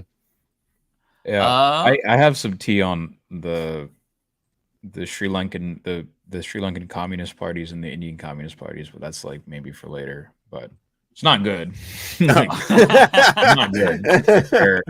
Don't put your hopes in. They've done some clownish shit in the past, or they sometimes continue to. Especially the Sri Lankan communist parties. They're fucking clowns. They're all clowns. The highest order. Like I mean, so's the Canadian one. So I mean, like, I don't use this term lightly, but the Sri Lankan communists are basically Nazis. Like, oh, okay, wow, that's not the tea I was expecting. Holy shit! That's not the Canadian one. Nationalists, like, especially Chad, Sri Lanka is a different country from India, just for the record. Because I've had people I've talked about Sri Lanka before. And I've had to basically and they've mentioned Gandhi, and I was like, wait, you realize Gandhi's India, right? Gandhi's a different country, right? So I've had to explain to them, like, no, Sri Lanka is a different country. But the Sri Lankan communists are pure and utter clowns of the highest order. They've been captured by they've been captured by the Sinhalese nationalists a long time ago, since the 80s actually. Wow, they've been captured for a long time, and they're it turned like later on in like the early 2000s, they ended up becoming the largest, they ended up becoming some of the largest cheerleaders for literal war crimes. So, well, that's not good. Yeah. So there's tea on like so I like, obviously I don't subject the communists in this region to nearly the same level of scrutiny that I do the liberals and even more so the conservatives, right? The Nazis of the region. Except for the Sri Lankan communists, because they basically are indistinguishable. All the parties in Sri Lanka are nationalist to some degree. They're all the same. But in India in particular, the biggest problem with the communist parties is that they're controlled by the upper castes. So they've, especially if you go to Kerala, which is often paraded as like this bastion of like communism or whatever. One, Kerala is not, I mean, it is progressive in relation to the northern states. It is. It is progressive in relation to the northern states. And it's not to say, I want to be clear, this is not an anti-communist rant by any stretch of the measure. Like, no, I don't think it is at all. You're just pointing out the fact, like, some people are socialists and some are national socialists, right? No, like, it's just because it's in the name, right? Like, well, yeah, it's more like it's. Well, I mean, these are communist parties. Like, they're not like they don't call themselves like national socialists. They're communist parties, right? For the most part, but you're saying they don't behave in any way. Yeah, like, the communism. They're I'm criticizing them for being reactionary. I'm not criticizing them for being left. I'm criticizing them for being that's what I mean. Yeah. For Americans who don't know, it's like a MAGA communists here, but much worse. Oh, it's not like MAGA communists. It's not even like that. It's just like because India is significantly more socially conservative, and this part of the world in general is significantly more socially conservative. A lot of the social conservativeness seeps in even into the Communist Party. Like, caste is such an unavoidable reality in India. Like, so a great example of caste being unavoidable is that religions that are not originally from India, including Islam and Christianity, also practice caste in India. So even if you convert to Christianity or you convert to Islam, you're not immune from caste. You're still discriminated on the basis of your caste. So there are such a thing as Dalit Muslims, and there are such a thing as Dalit Christians. Right. So you cannot escape your caste, even if you convert. Right. Wow. So you are viewed as untouchable, even in that sense. So there are, for example, upper caste Muslims in India that will not allow Dalits into their mosque. Right. There are upper caste Christians that will not allow Dalit people into their church. Sikhism, Sikhi, is a religion that on paper outright denounces the existence of caste. In fact, the reason that people take the name Singh in Kaur, if you're a Sikh, is it's so that you don't keep your caste name, right? Oh, that's the reason everyone is named Singh in Kaur. You're not supposed to keep your caste name. The problem with that is even Sikhs practice caste, and that is a religion that ostensibly outright says no caste. You should not be practicing caste. Everyone's equal, right? That is a religion that ostensibly says, caste is bad, but you still have the existence of Dalit Sikhs, right? That's a thing, right? So caste is such a pervasive problem in India that it affects even the communist parties, right? So the communist Party to this day is still run by a Brahmin, right? It wasn't until I think last year or 2 years ago that a person from a Dalit caste, a very oppressed caste, made it into the Politburo, or made it into, I think it was the Politburo, right? It was only recently that they made it into the Politburo, because at the cadre level, there is caste discrimination. There's also a cadre level example of basically people will often in a line, there's like a range of Dalit candidates that can rise up the ranks to become, be posted in various positions in the Communist Party, right? But oftentimes there's a practice in the Communist Party where they pick the most incompetent of the people from the marginalized caste, and they take that as the fall guy. And once that guy inevitably fucks up, they're like, oh, see, this is why you can't, you can't hire people you can't bring people, you can't promote people from this bunch, from this caste or whatever. So that's a common like ground level thing. It's not well reported on, But so what take what I said about this practice with a huge grain of salt. This is me, saying what I've heard from the grapevines, from my Malayali friends, right? This is a practice that has happened before.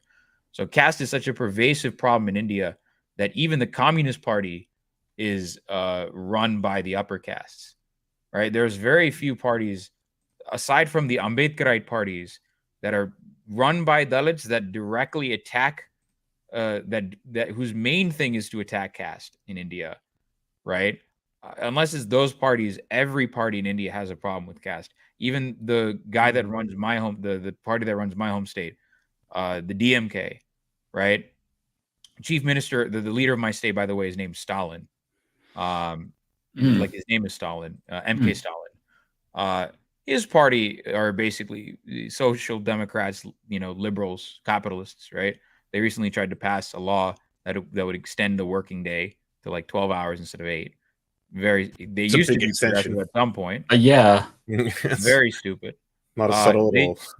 By the way, that's the same policy that BJP, has done. So for the record, it took liberals and communists to team up and outflank them and say, like, what the fuck are you doing?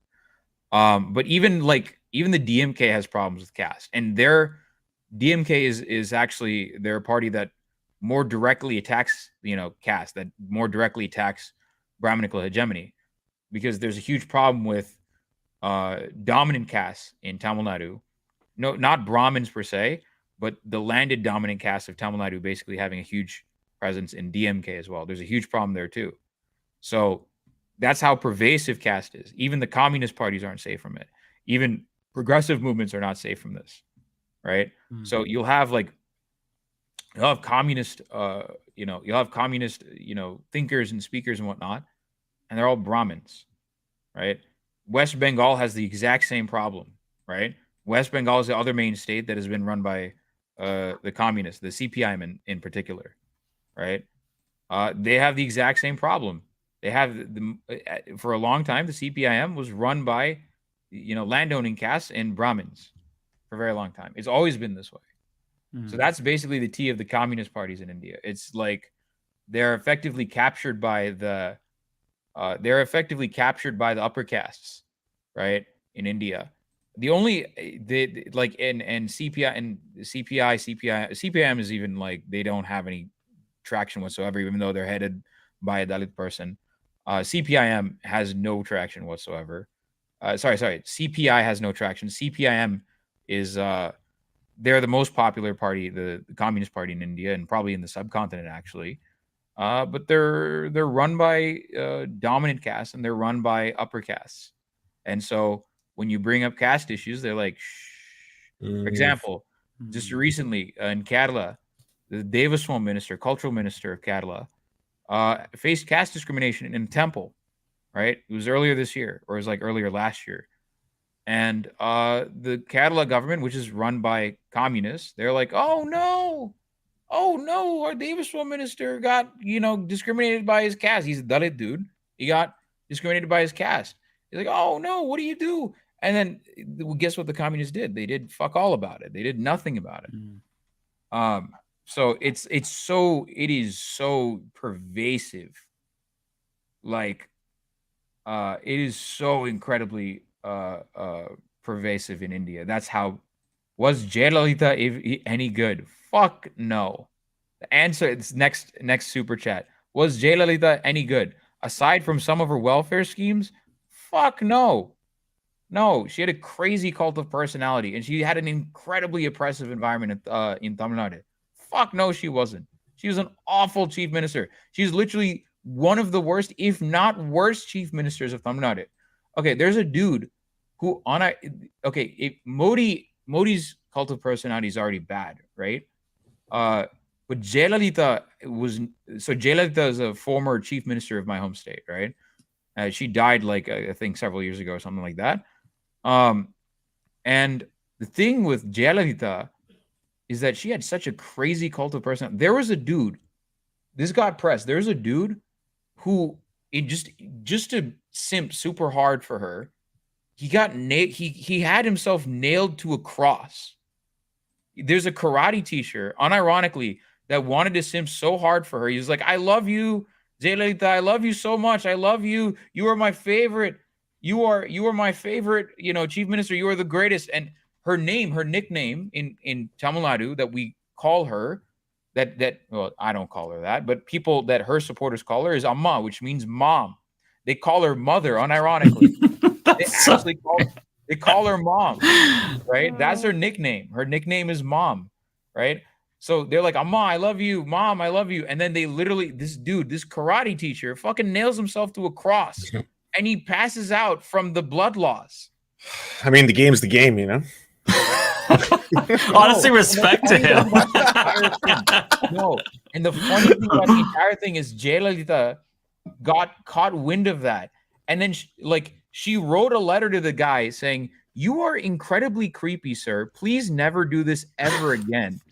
The dude got a straight letter from the chief minister herself saying, yo, you're simping a bit too hard. Please. Yeah, I would say too creepy. Yeah. If there's a bar, that's too far. He crossed so many lines.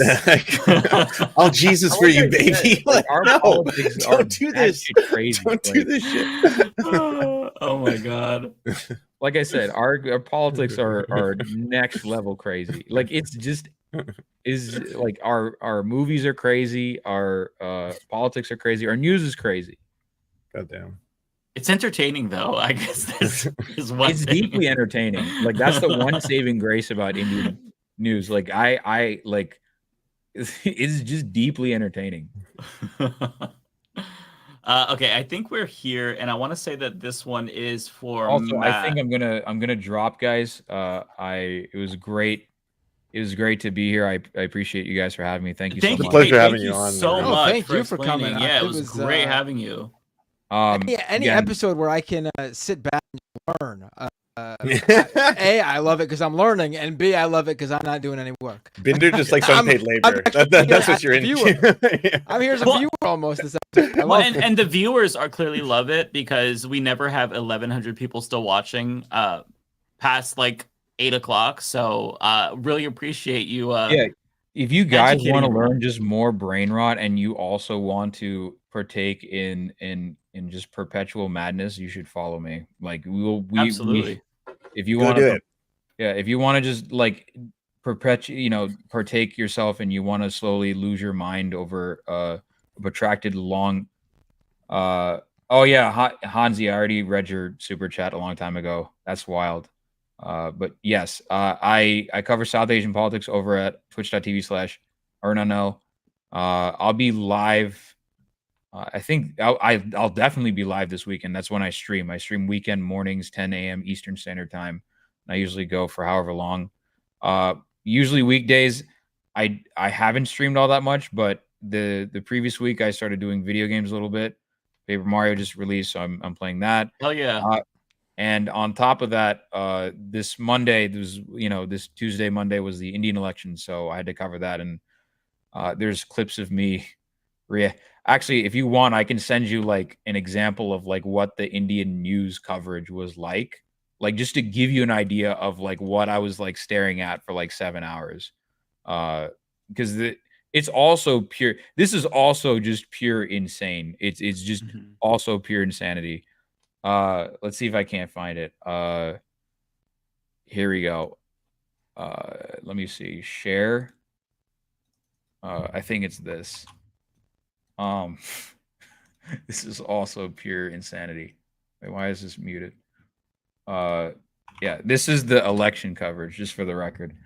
This is me reacting to the. Do you have control, Mike? I don't know. I don't have. Yeah, I could bring it in. Give me 1 sec. Yeah, this is me on Twitch. Like this is me at 2 in the morning, 3 in the morning, covering the elections.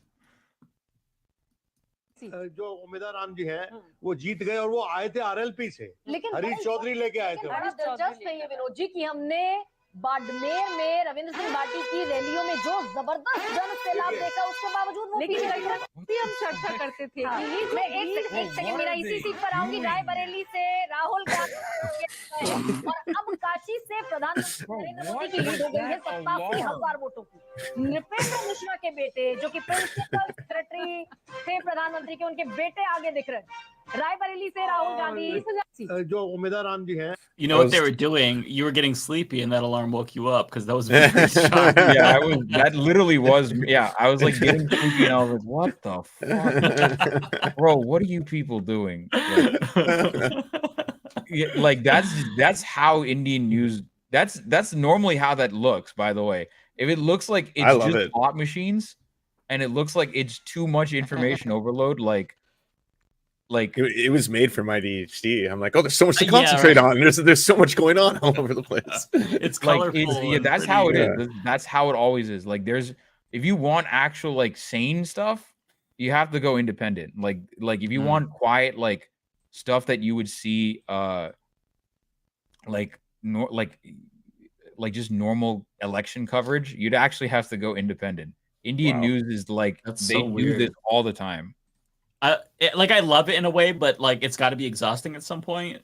But it is great. Don't do it at like 3 a.m. and like don't do it at 3 a.m. It's too much. But anyways, thank you guys for having me. I appreciate it. Thank you so much. Yeah, if you want to ever have me back and just shoot the shit, absolutely, do brain rot cover something, yeah, hell yeah, be on for sure. Yeah, appreciate it. Thank you so much. Have a great night. All right. Yeah, we had some great. It was quite the episode today. Yeah. Yeah. Alrighty. I think this is you, Matt, or David. It is not for me. Alrighty. So, to David Dole, CD $5. Have any of you discussed what's going on with Marilyn Mosby? As progressives, we need your platforms to highlight her and urge a Biden pardon. The name sounds familiar. I don't know enough to speak on it, though, but I'll look into that because if it's something that is urgent, which seems like it is, then yeah, I'll this is the story I was thinking of. So it's about a former Baltimore City prosecutor who achieved a national profile for charging police officers in a black man's death and was spared prison time and her sentenced Thursday for perjury and mortgage fraud. This is basically, I don't know if we talked about it like maybe 4 weeks ago briefly, just for a little teeny bit, but I didn't know there was new developments. Yeah, I'll have to look into that. That sounds really interesting. Thank you for the recommendation, CD. I have one from Rochelle Dingra, $4.99. Thank you so much.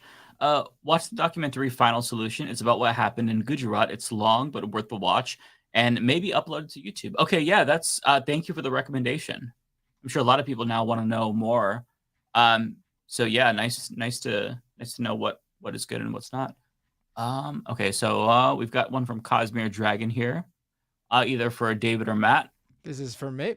Cosmere Dragon with a $10 super chat. As a Florida boy visiting NYC for the first time, do you have any suggestions on things I should see other than the obvious tourist destinations? Interesting. I would say Sleep No More, but it just closed down. I love that. It sucks. I can't recommend that. Yeah, it would depend. For me nowadays, it's like, I mean, food recommendations. I give you food recommendations in terms of like things to see and do. Like, hit up the touristy stuff. But then for me, it's like a specific events that happen. You know what I mean? So,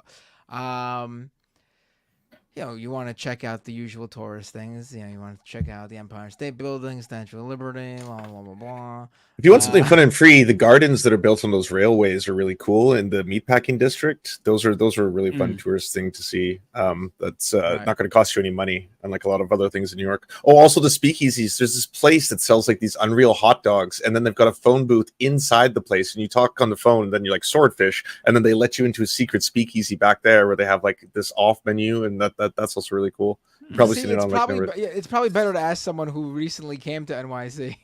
Other than me, because I don't even know what stands out here anymore. Like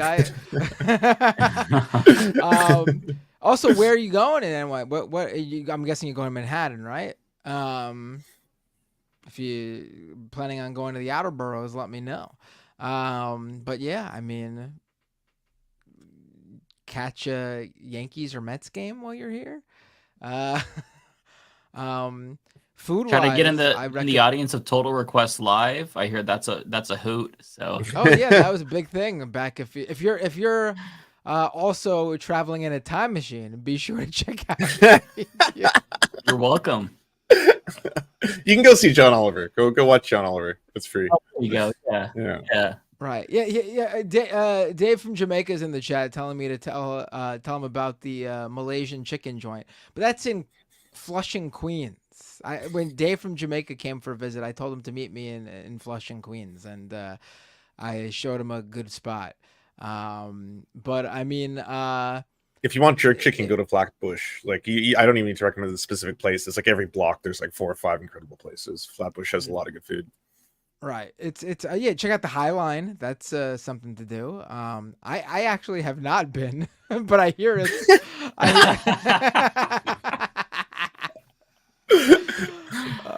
I mean, you live there, so you can go there anytime. So there's not like this urgency to see. Yeah. You know, that's like a new. That's like a. See, I've done all the touristy things when people have come to visit. Yeah. You know, the Empire State Building. I can't tell you to go check out the world, the Twin Towers. You can check out the World Trade Center, but I can't tell you to go see the Twin Towers. But there is there is the World Trade Center. I haven't been actually to, the Freedom Towers. I haven't been to the Freedom Towers. I haven't been to that area at all. I don't want to go there. I mean, I feel like I need to eventually, but I'd rather not. Seems depressing. Yeah. We've got another one for you, Matt, or for David. EO Matt. I think it's for me, right? It is not for me, no. But I'll read it. I already started reading it. EO man's code 84 with a $10 super chat for David Dole. So I won't be saying thank you, but good job. Kavernacle and Katie Montgomery, loving the Brit representation and happy to now add Arun Anau to my roster. Looking to leave the U.S. and move to either Canada or Scotland next year. Any advice? Well, I can't give you advice on that one, and I'm sure David Dole could just give you the advice about Canada. I can try to facilitate it. I don't know anything about Scotland, but the only shitty I'd recommend coming to Canada. The only shitty thing is Canada's got worse immigration laws than the U.S. does, so you'll learn pretty quickly about how intense they are. You're gonna have to come illegally to Canada. Yeah, and how fucked up they are. Yeah, exactly. I can't recommend that, but life finds a way. Mm-hmm. I'm just kidding. Canada, as a potential future citizen / refugee, I would never disrespect the laws in Canada. Okay. T King with $2. This you, Matt? Yes, it is. Okay. T King with the super chat. Enjoy the multiple guests. Please do more again. I thought both guests were great. I actually think we should have done. I didn't book the guests. I think we should have done separate shows for each of them. They both. We'll bring them back individually, though, for sure. Yeah. So I actually would. I disagree. I think we should have one guest on an episode. I think it's too much when we do two. Not hitting. This was a great episode. I just feel like we could have got deeper on either Kavernacle or Arun, and we they split their time.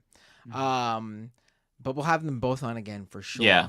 For sure. I mean, if we were doing a panel where it was a specific topic we're all talking about, we could have multiple guests on. But I think if we're going to bring on two guests that have two completely separate things to talk about, they should each be their own episode.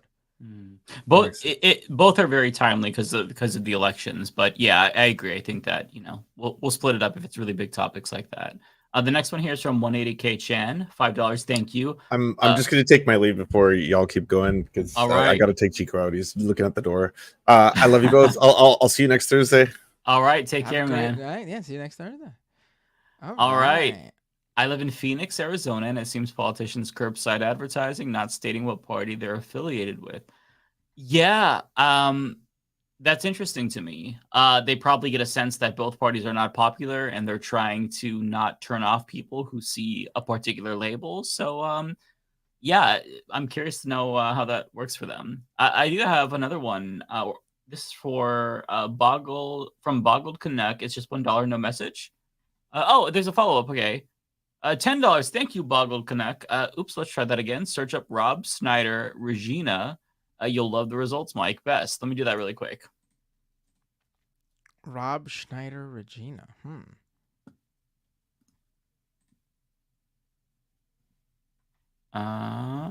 Okay, so I'm getting Rob Schneider's set at Regina fundraiser leads to apology by organization.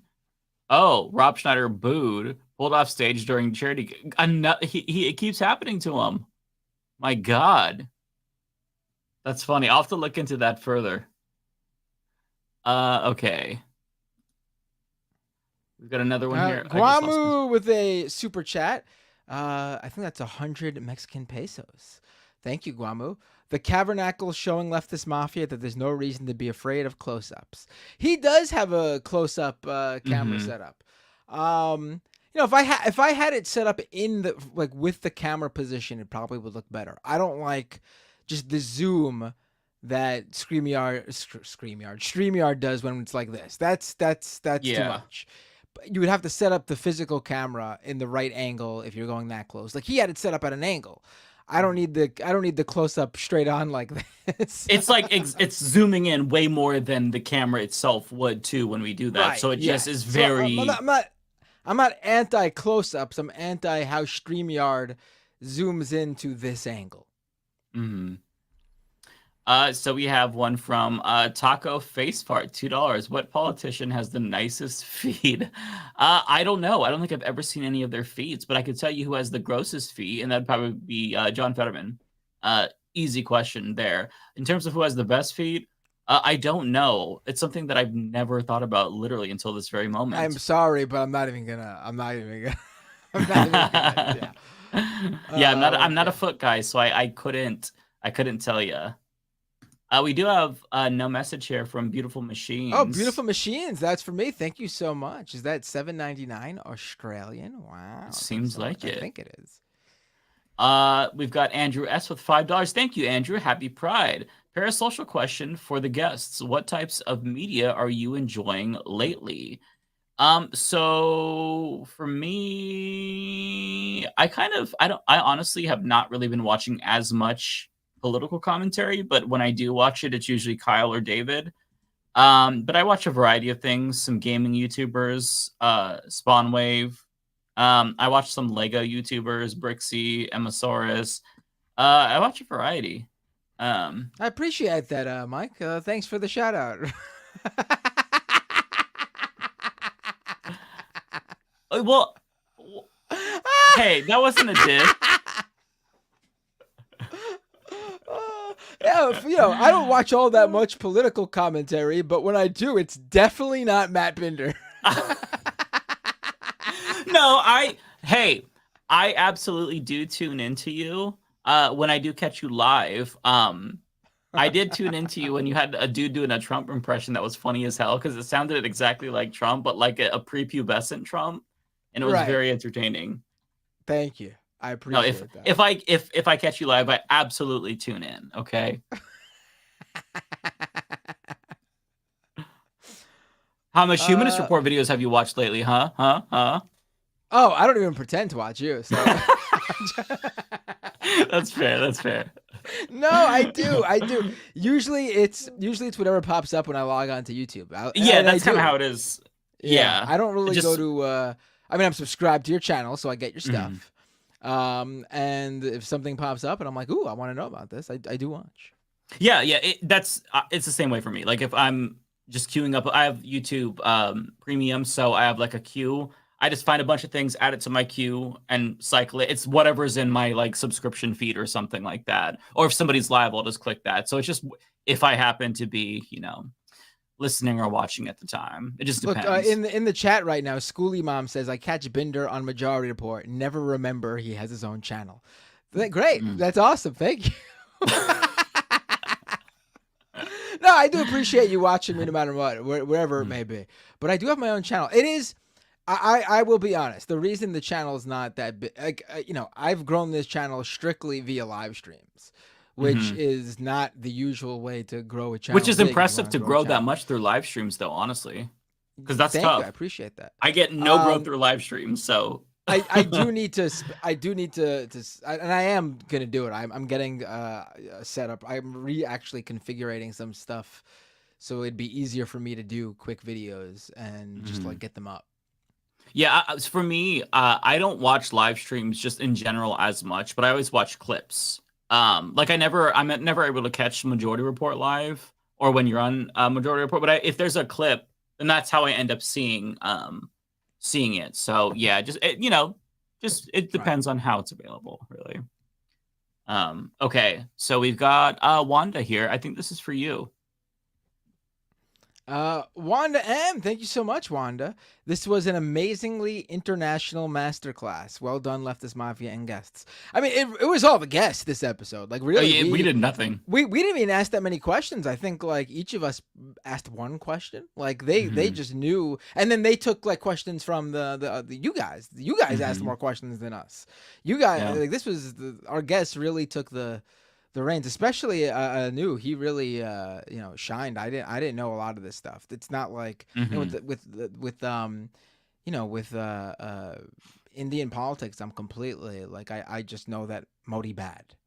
Yeah, basically same. Yeah, it's very complicated. So it was really nice to like get that information from him and kind of like break us away from our American perception. Because for me, like a lot of the way that I guess rationalize politics of other countries is like, how does it compare to the United States, right? That's just like I have a background in comparative politics, so that's always what I do. Like, okay, how does this guy compare to Trump? How does this party compare to Democrats versus Republicans? So it's nice to kind of like break away from that and really draw these distinctions and explain like how dangerous Modi really is. So yeah, I really thought that was super insightful.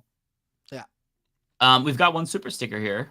I don't see it. So thank you, Looney Tunes 9000. That one's for me. Thank you so much. I appreciate it. Got the 100% super sticker.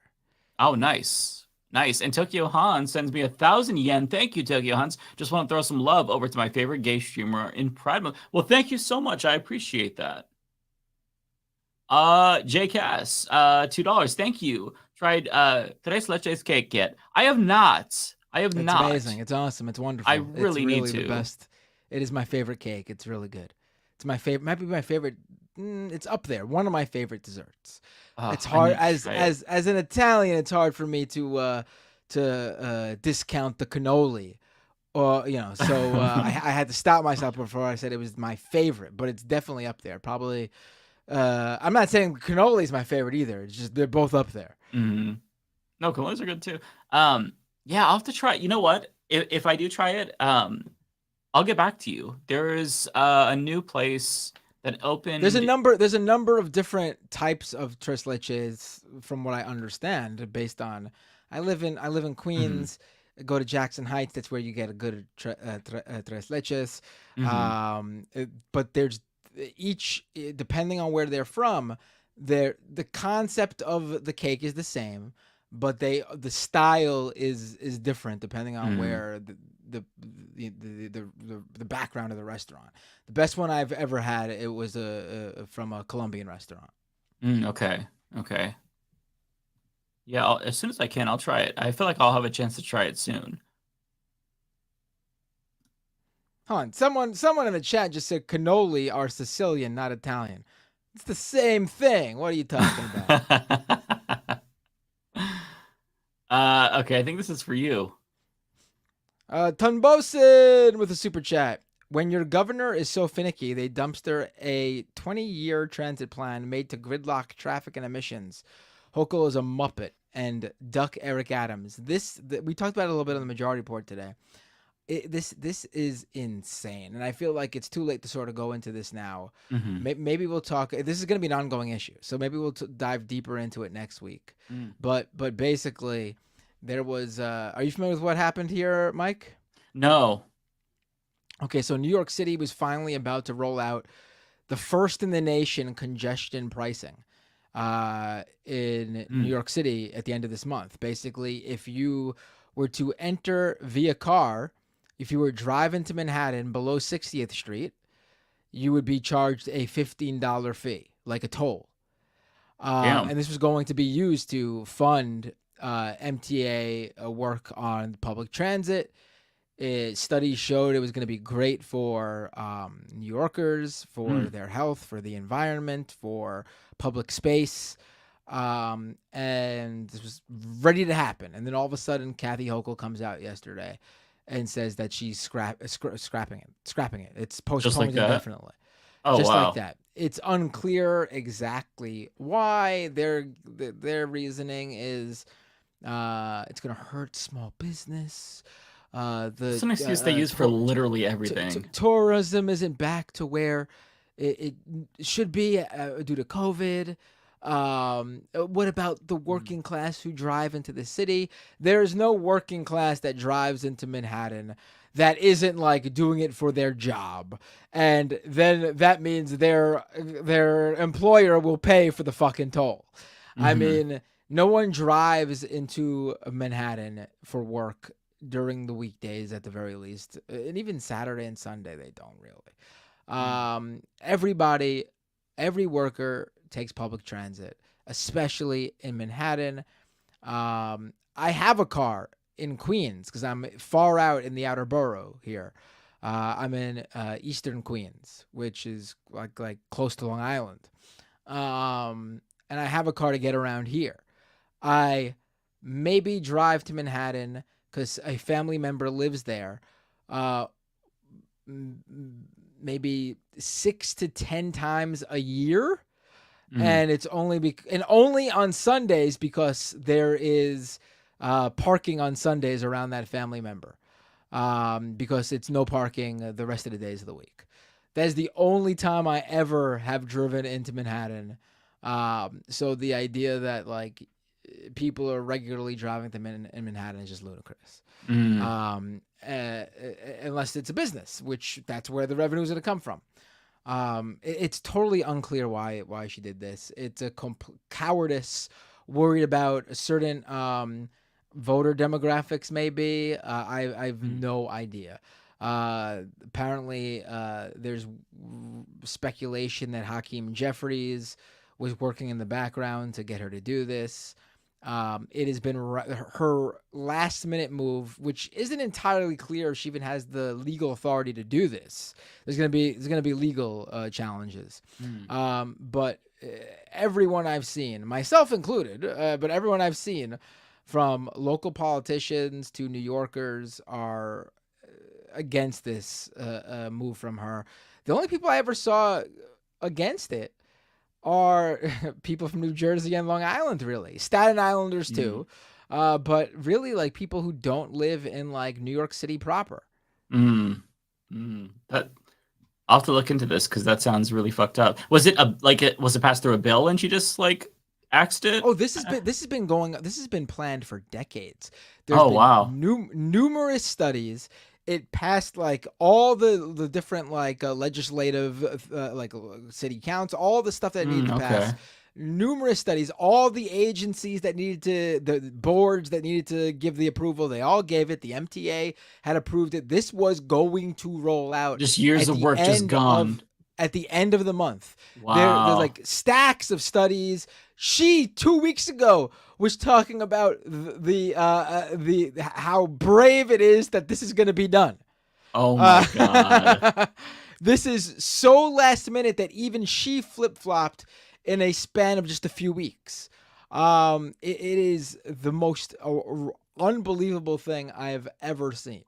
In terms of like I just can't even. I don't even understand. That's like, so weird. Yeah, like that's an abrupt shit. It was so last minute that someone had posted that they received an email from EasyPass after she made the announcement, with an update about what to expect as a commuter when this rolls into when congestion pricing rolls into effect on June 30th.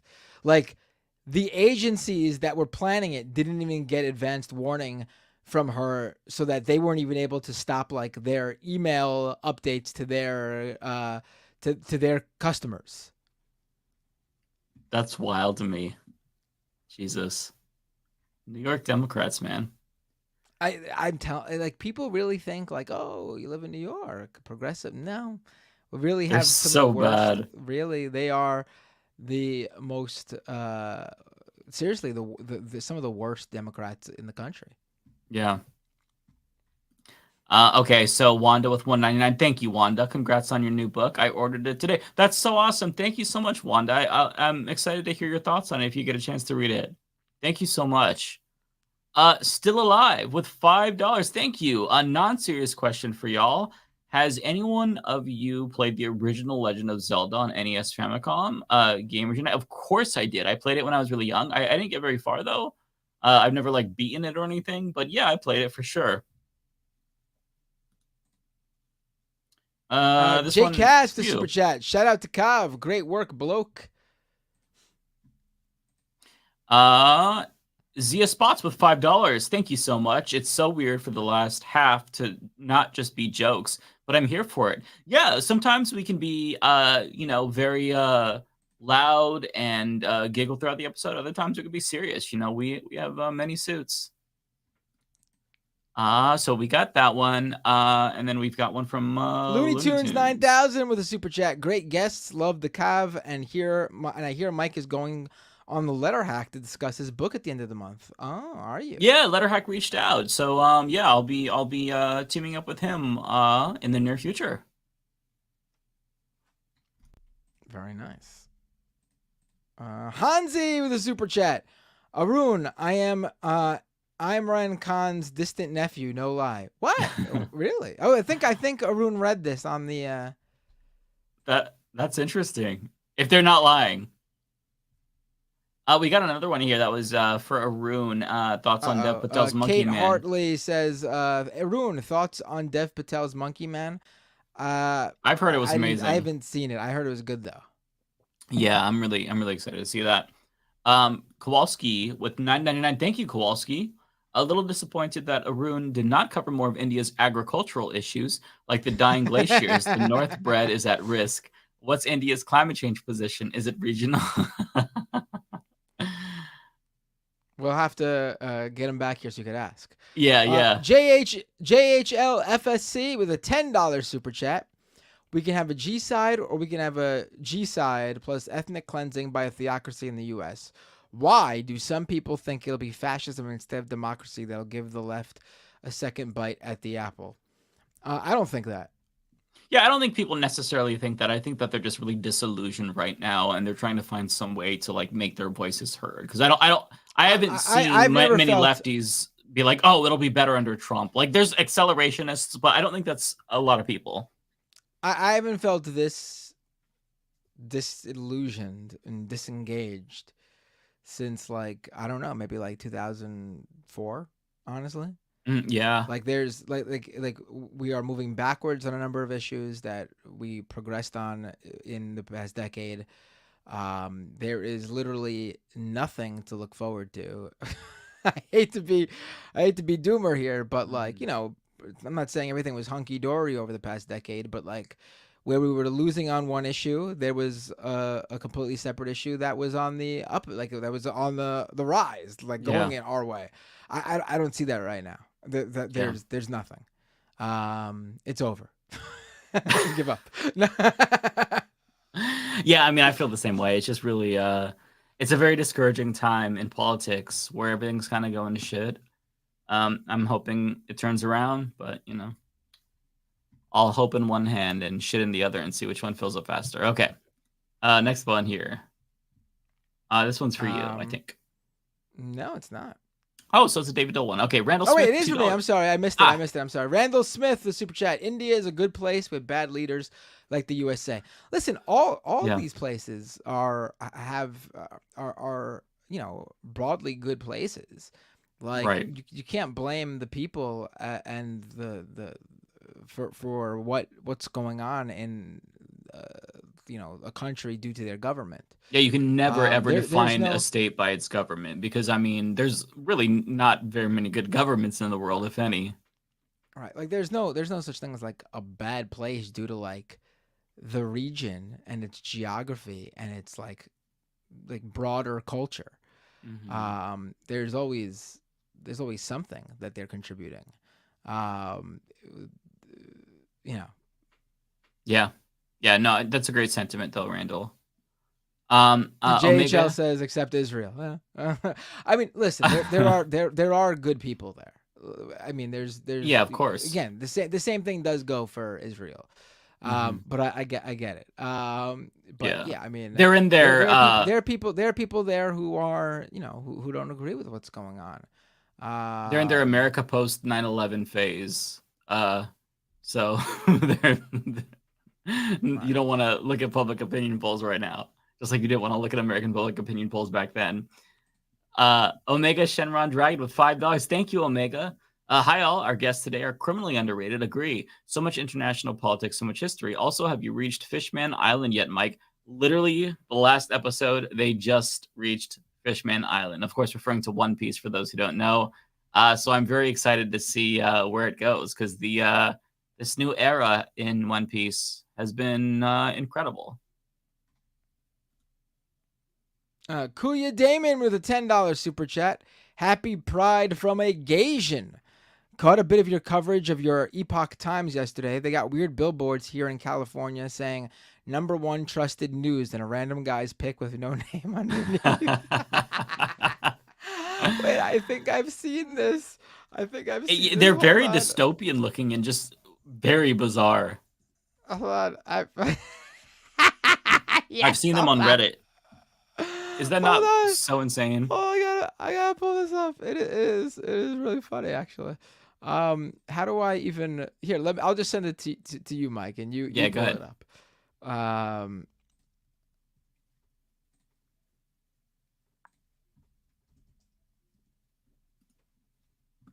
It is very random. This is the one that I saw on Reddit. There's actually, no context for who this guy is. He's not very descriptive in any way. Like, he's just very so weird. Like, what's going on here? Who is this guy? He's the most I've seen trusted this guy face in before. He's news. like one of their hosts or whatever. But obviously, there's no there's nothing. Yeah, it's very strange. The guy's name is Joshua Phillip. Oh, okay. They might want to at least put his name under it if they Senior investigative reporter. Investigative reporter. So, okay. For anyone who doesn't know, I did a episode earlier this week on the Epic Times chief financial officer being arrested for running a large money laundering scheme where he used crypto and stolen funds on prepaid debit cards to give Epic Times over or around $67 million. Brazen as fuck. Got another one for you. This is for me. Natchiket with a super chat. Felt like meeting your school teacher outside of school. Funny seeing India coverage. Thanks for having Arun on. 5 more years of fascism. Here we go. Oh no, we'll be covering India a lot more. I get the sentiment. That's a pretty good analogy, actually. I just didn't really know anyone who knew it as who invited Arun on. Was it you or was it Lance? It was Lance. Yeah.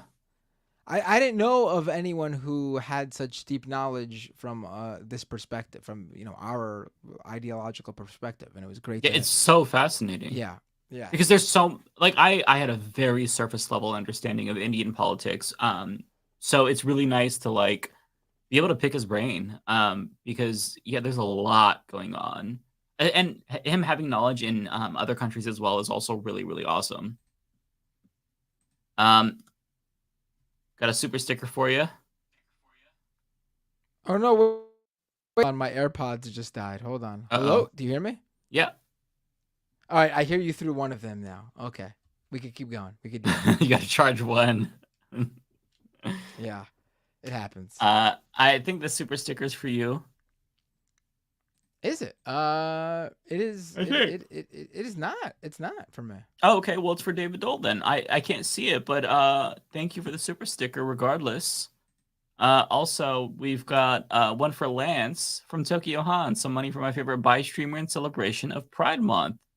We'll let him know. Thank you. And then he also missed this from Alderman Gomez, 5 gifted wow. memberships. Lots of love to Lance. This one is for me, Anonymous Bastard Society, $5. Thank you. Will you guys bring Dead Domain on the show? I would love to bring on Dead Domain. I'll have to reach out. We're both mutuals on Twitter. I should see if she wants to come on for Pride. Because we've got, this is just, you know, the beginning of the month. That'd be awesome to bring her on. I would love to talk to Dead Domain. Still alive with $5. Is Lance aware that he resembles a skinnier version of Biff from Back to the Future? Well, to me anyways. Hello, McFly. I don't know. You know, I don't see Biff. I just see young Brendan Fraser with Lance. That's all I can see. If you Google, I see like, young Brendan Fraser. I don't see Biff.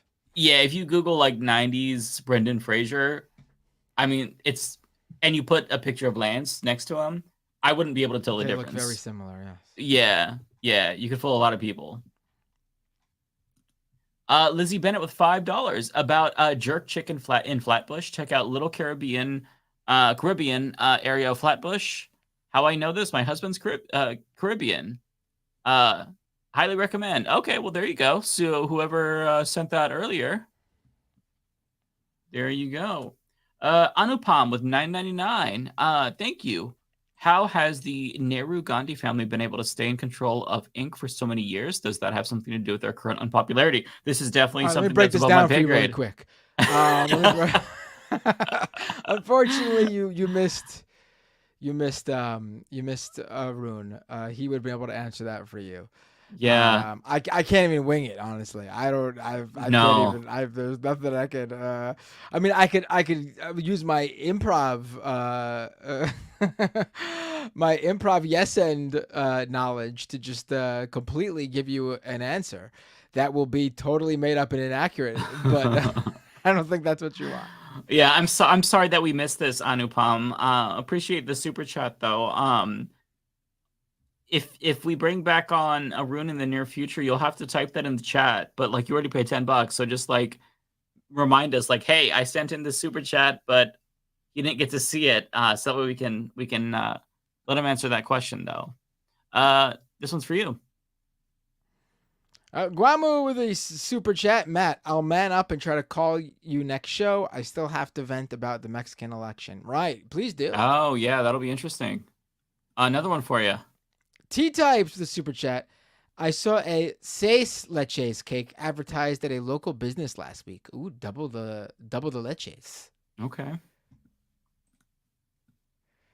Bay Photo with a $10 super chat. The guy that challenged Newsom in the recall election a couple years ago, Larry Elder, has an Epic Time show. Also, does he really? Yeah, he does, and they paid him a huge amount of money, millions of dollars. Wow. Yeah. Also, California gets plastered with Shen Yun billboards every fall. We call fall Shen Yun season. Yes, we usually see it around like that time too, end of summer or early fall. Yeah. Shen Yun. That's all I have in my head. That the very like deep voice the guy goes into when he says the name, and it's always he says it in that with that same like inflection. Shen Yun. Interesting. Well, that's it. You can't be like, oh, I'm going to see Shen Yun. No. It's, oh, I'm going to see Shen Yun. That's good marketing right there. It's attached to Falun Gong, the Epic Times cult. Well, they're not the Epic Times cult, the cult that runs Epic Times. Oh, okay. Interesting. It's all one big connected group here. What do you say we raid Ravana? Oh, really quick, someone in the chat. It was just reported that Alex Jones is liquidating his assets to pay the Sandy Hook families. Nice. So is Infowars dead? Is it done? Like, I'm not saying Alex Jones is done. We will certainly not hear. We've not heard the end of Alex Jones, but is Infowars? That's it for Infowars? I mean, he could still just pull open a laptop and broadcast. So I don't think he's going to go anywhere. But you know, if it's the end of Infowars, then rest in piss or puss. Oh wait, hold on. Someone just said, "Wait, I have a super chat." I read the last super chat. I don't see any more super chats. Who said that? Over on Twitch, maybe. Let me check over on Twitch. I got rated by Devil's Advocate Productions. Thank you. That was almost 4 hours ago. Wow, thank you. Marvelman15 subscribe with Prime over on twitch.tv/Mapbinder. And that's it. I don't see any more super chats. Who did I not? Are you sending one and you're trying to get us to stick around so you could get it to me? I don't know what you're talking about. Yeah, I don't see anything. But no, I think we read it all. Yeah, that's it. All right. You want to raid Ravana? Hold on. Who's on? Ravana? Is she still on? She's on. Where? I don't see her. I don't think she's on anymore. Oh, okay. You see her? I don't. Yeah, I see her. Let me refresh just to make sure.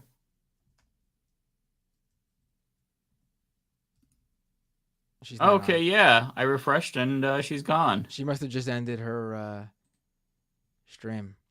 Dang. Well, there is Amy C3. We haven't rated her in a while. We could rate Amy C3. She's a good person to send our Twitch viewers to. I don't have many, but yeah, let's do that. Hold on, let me just queue it up.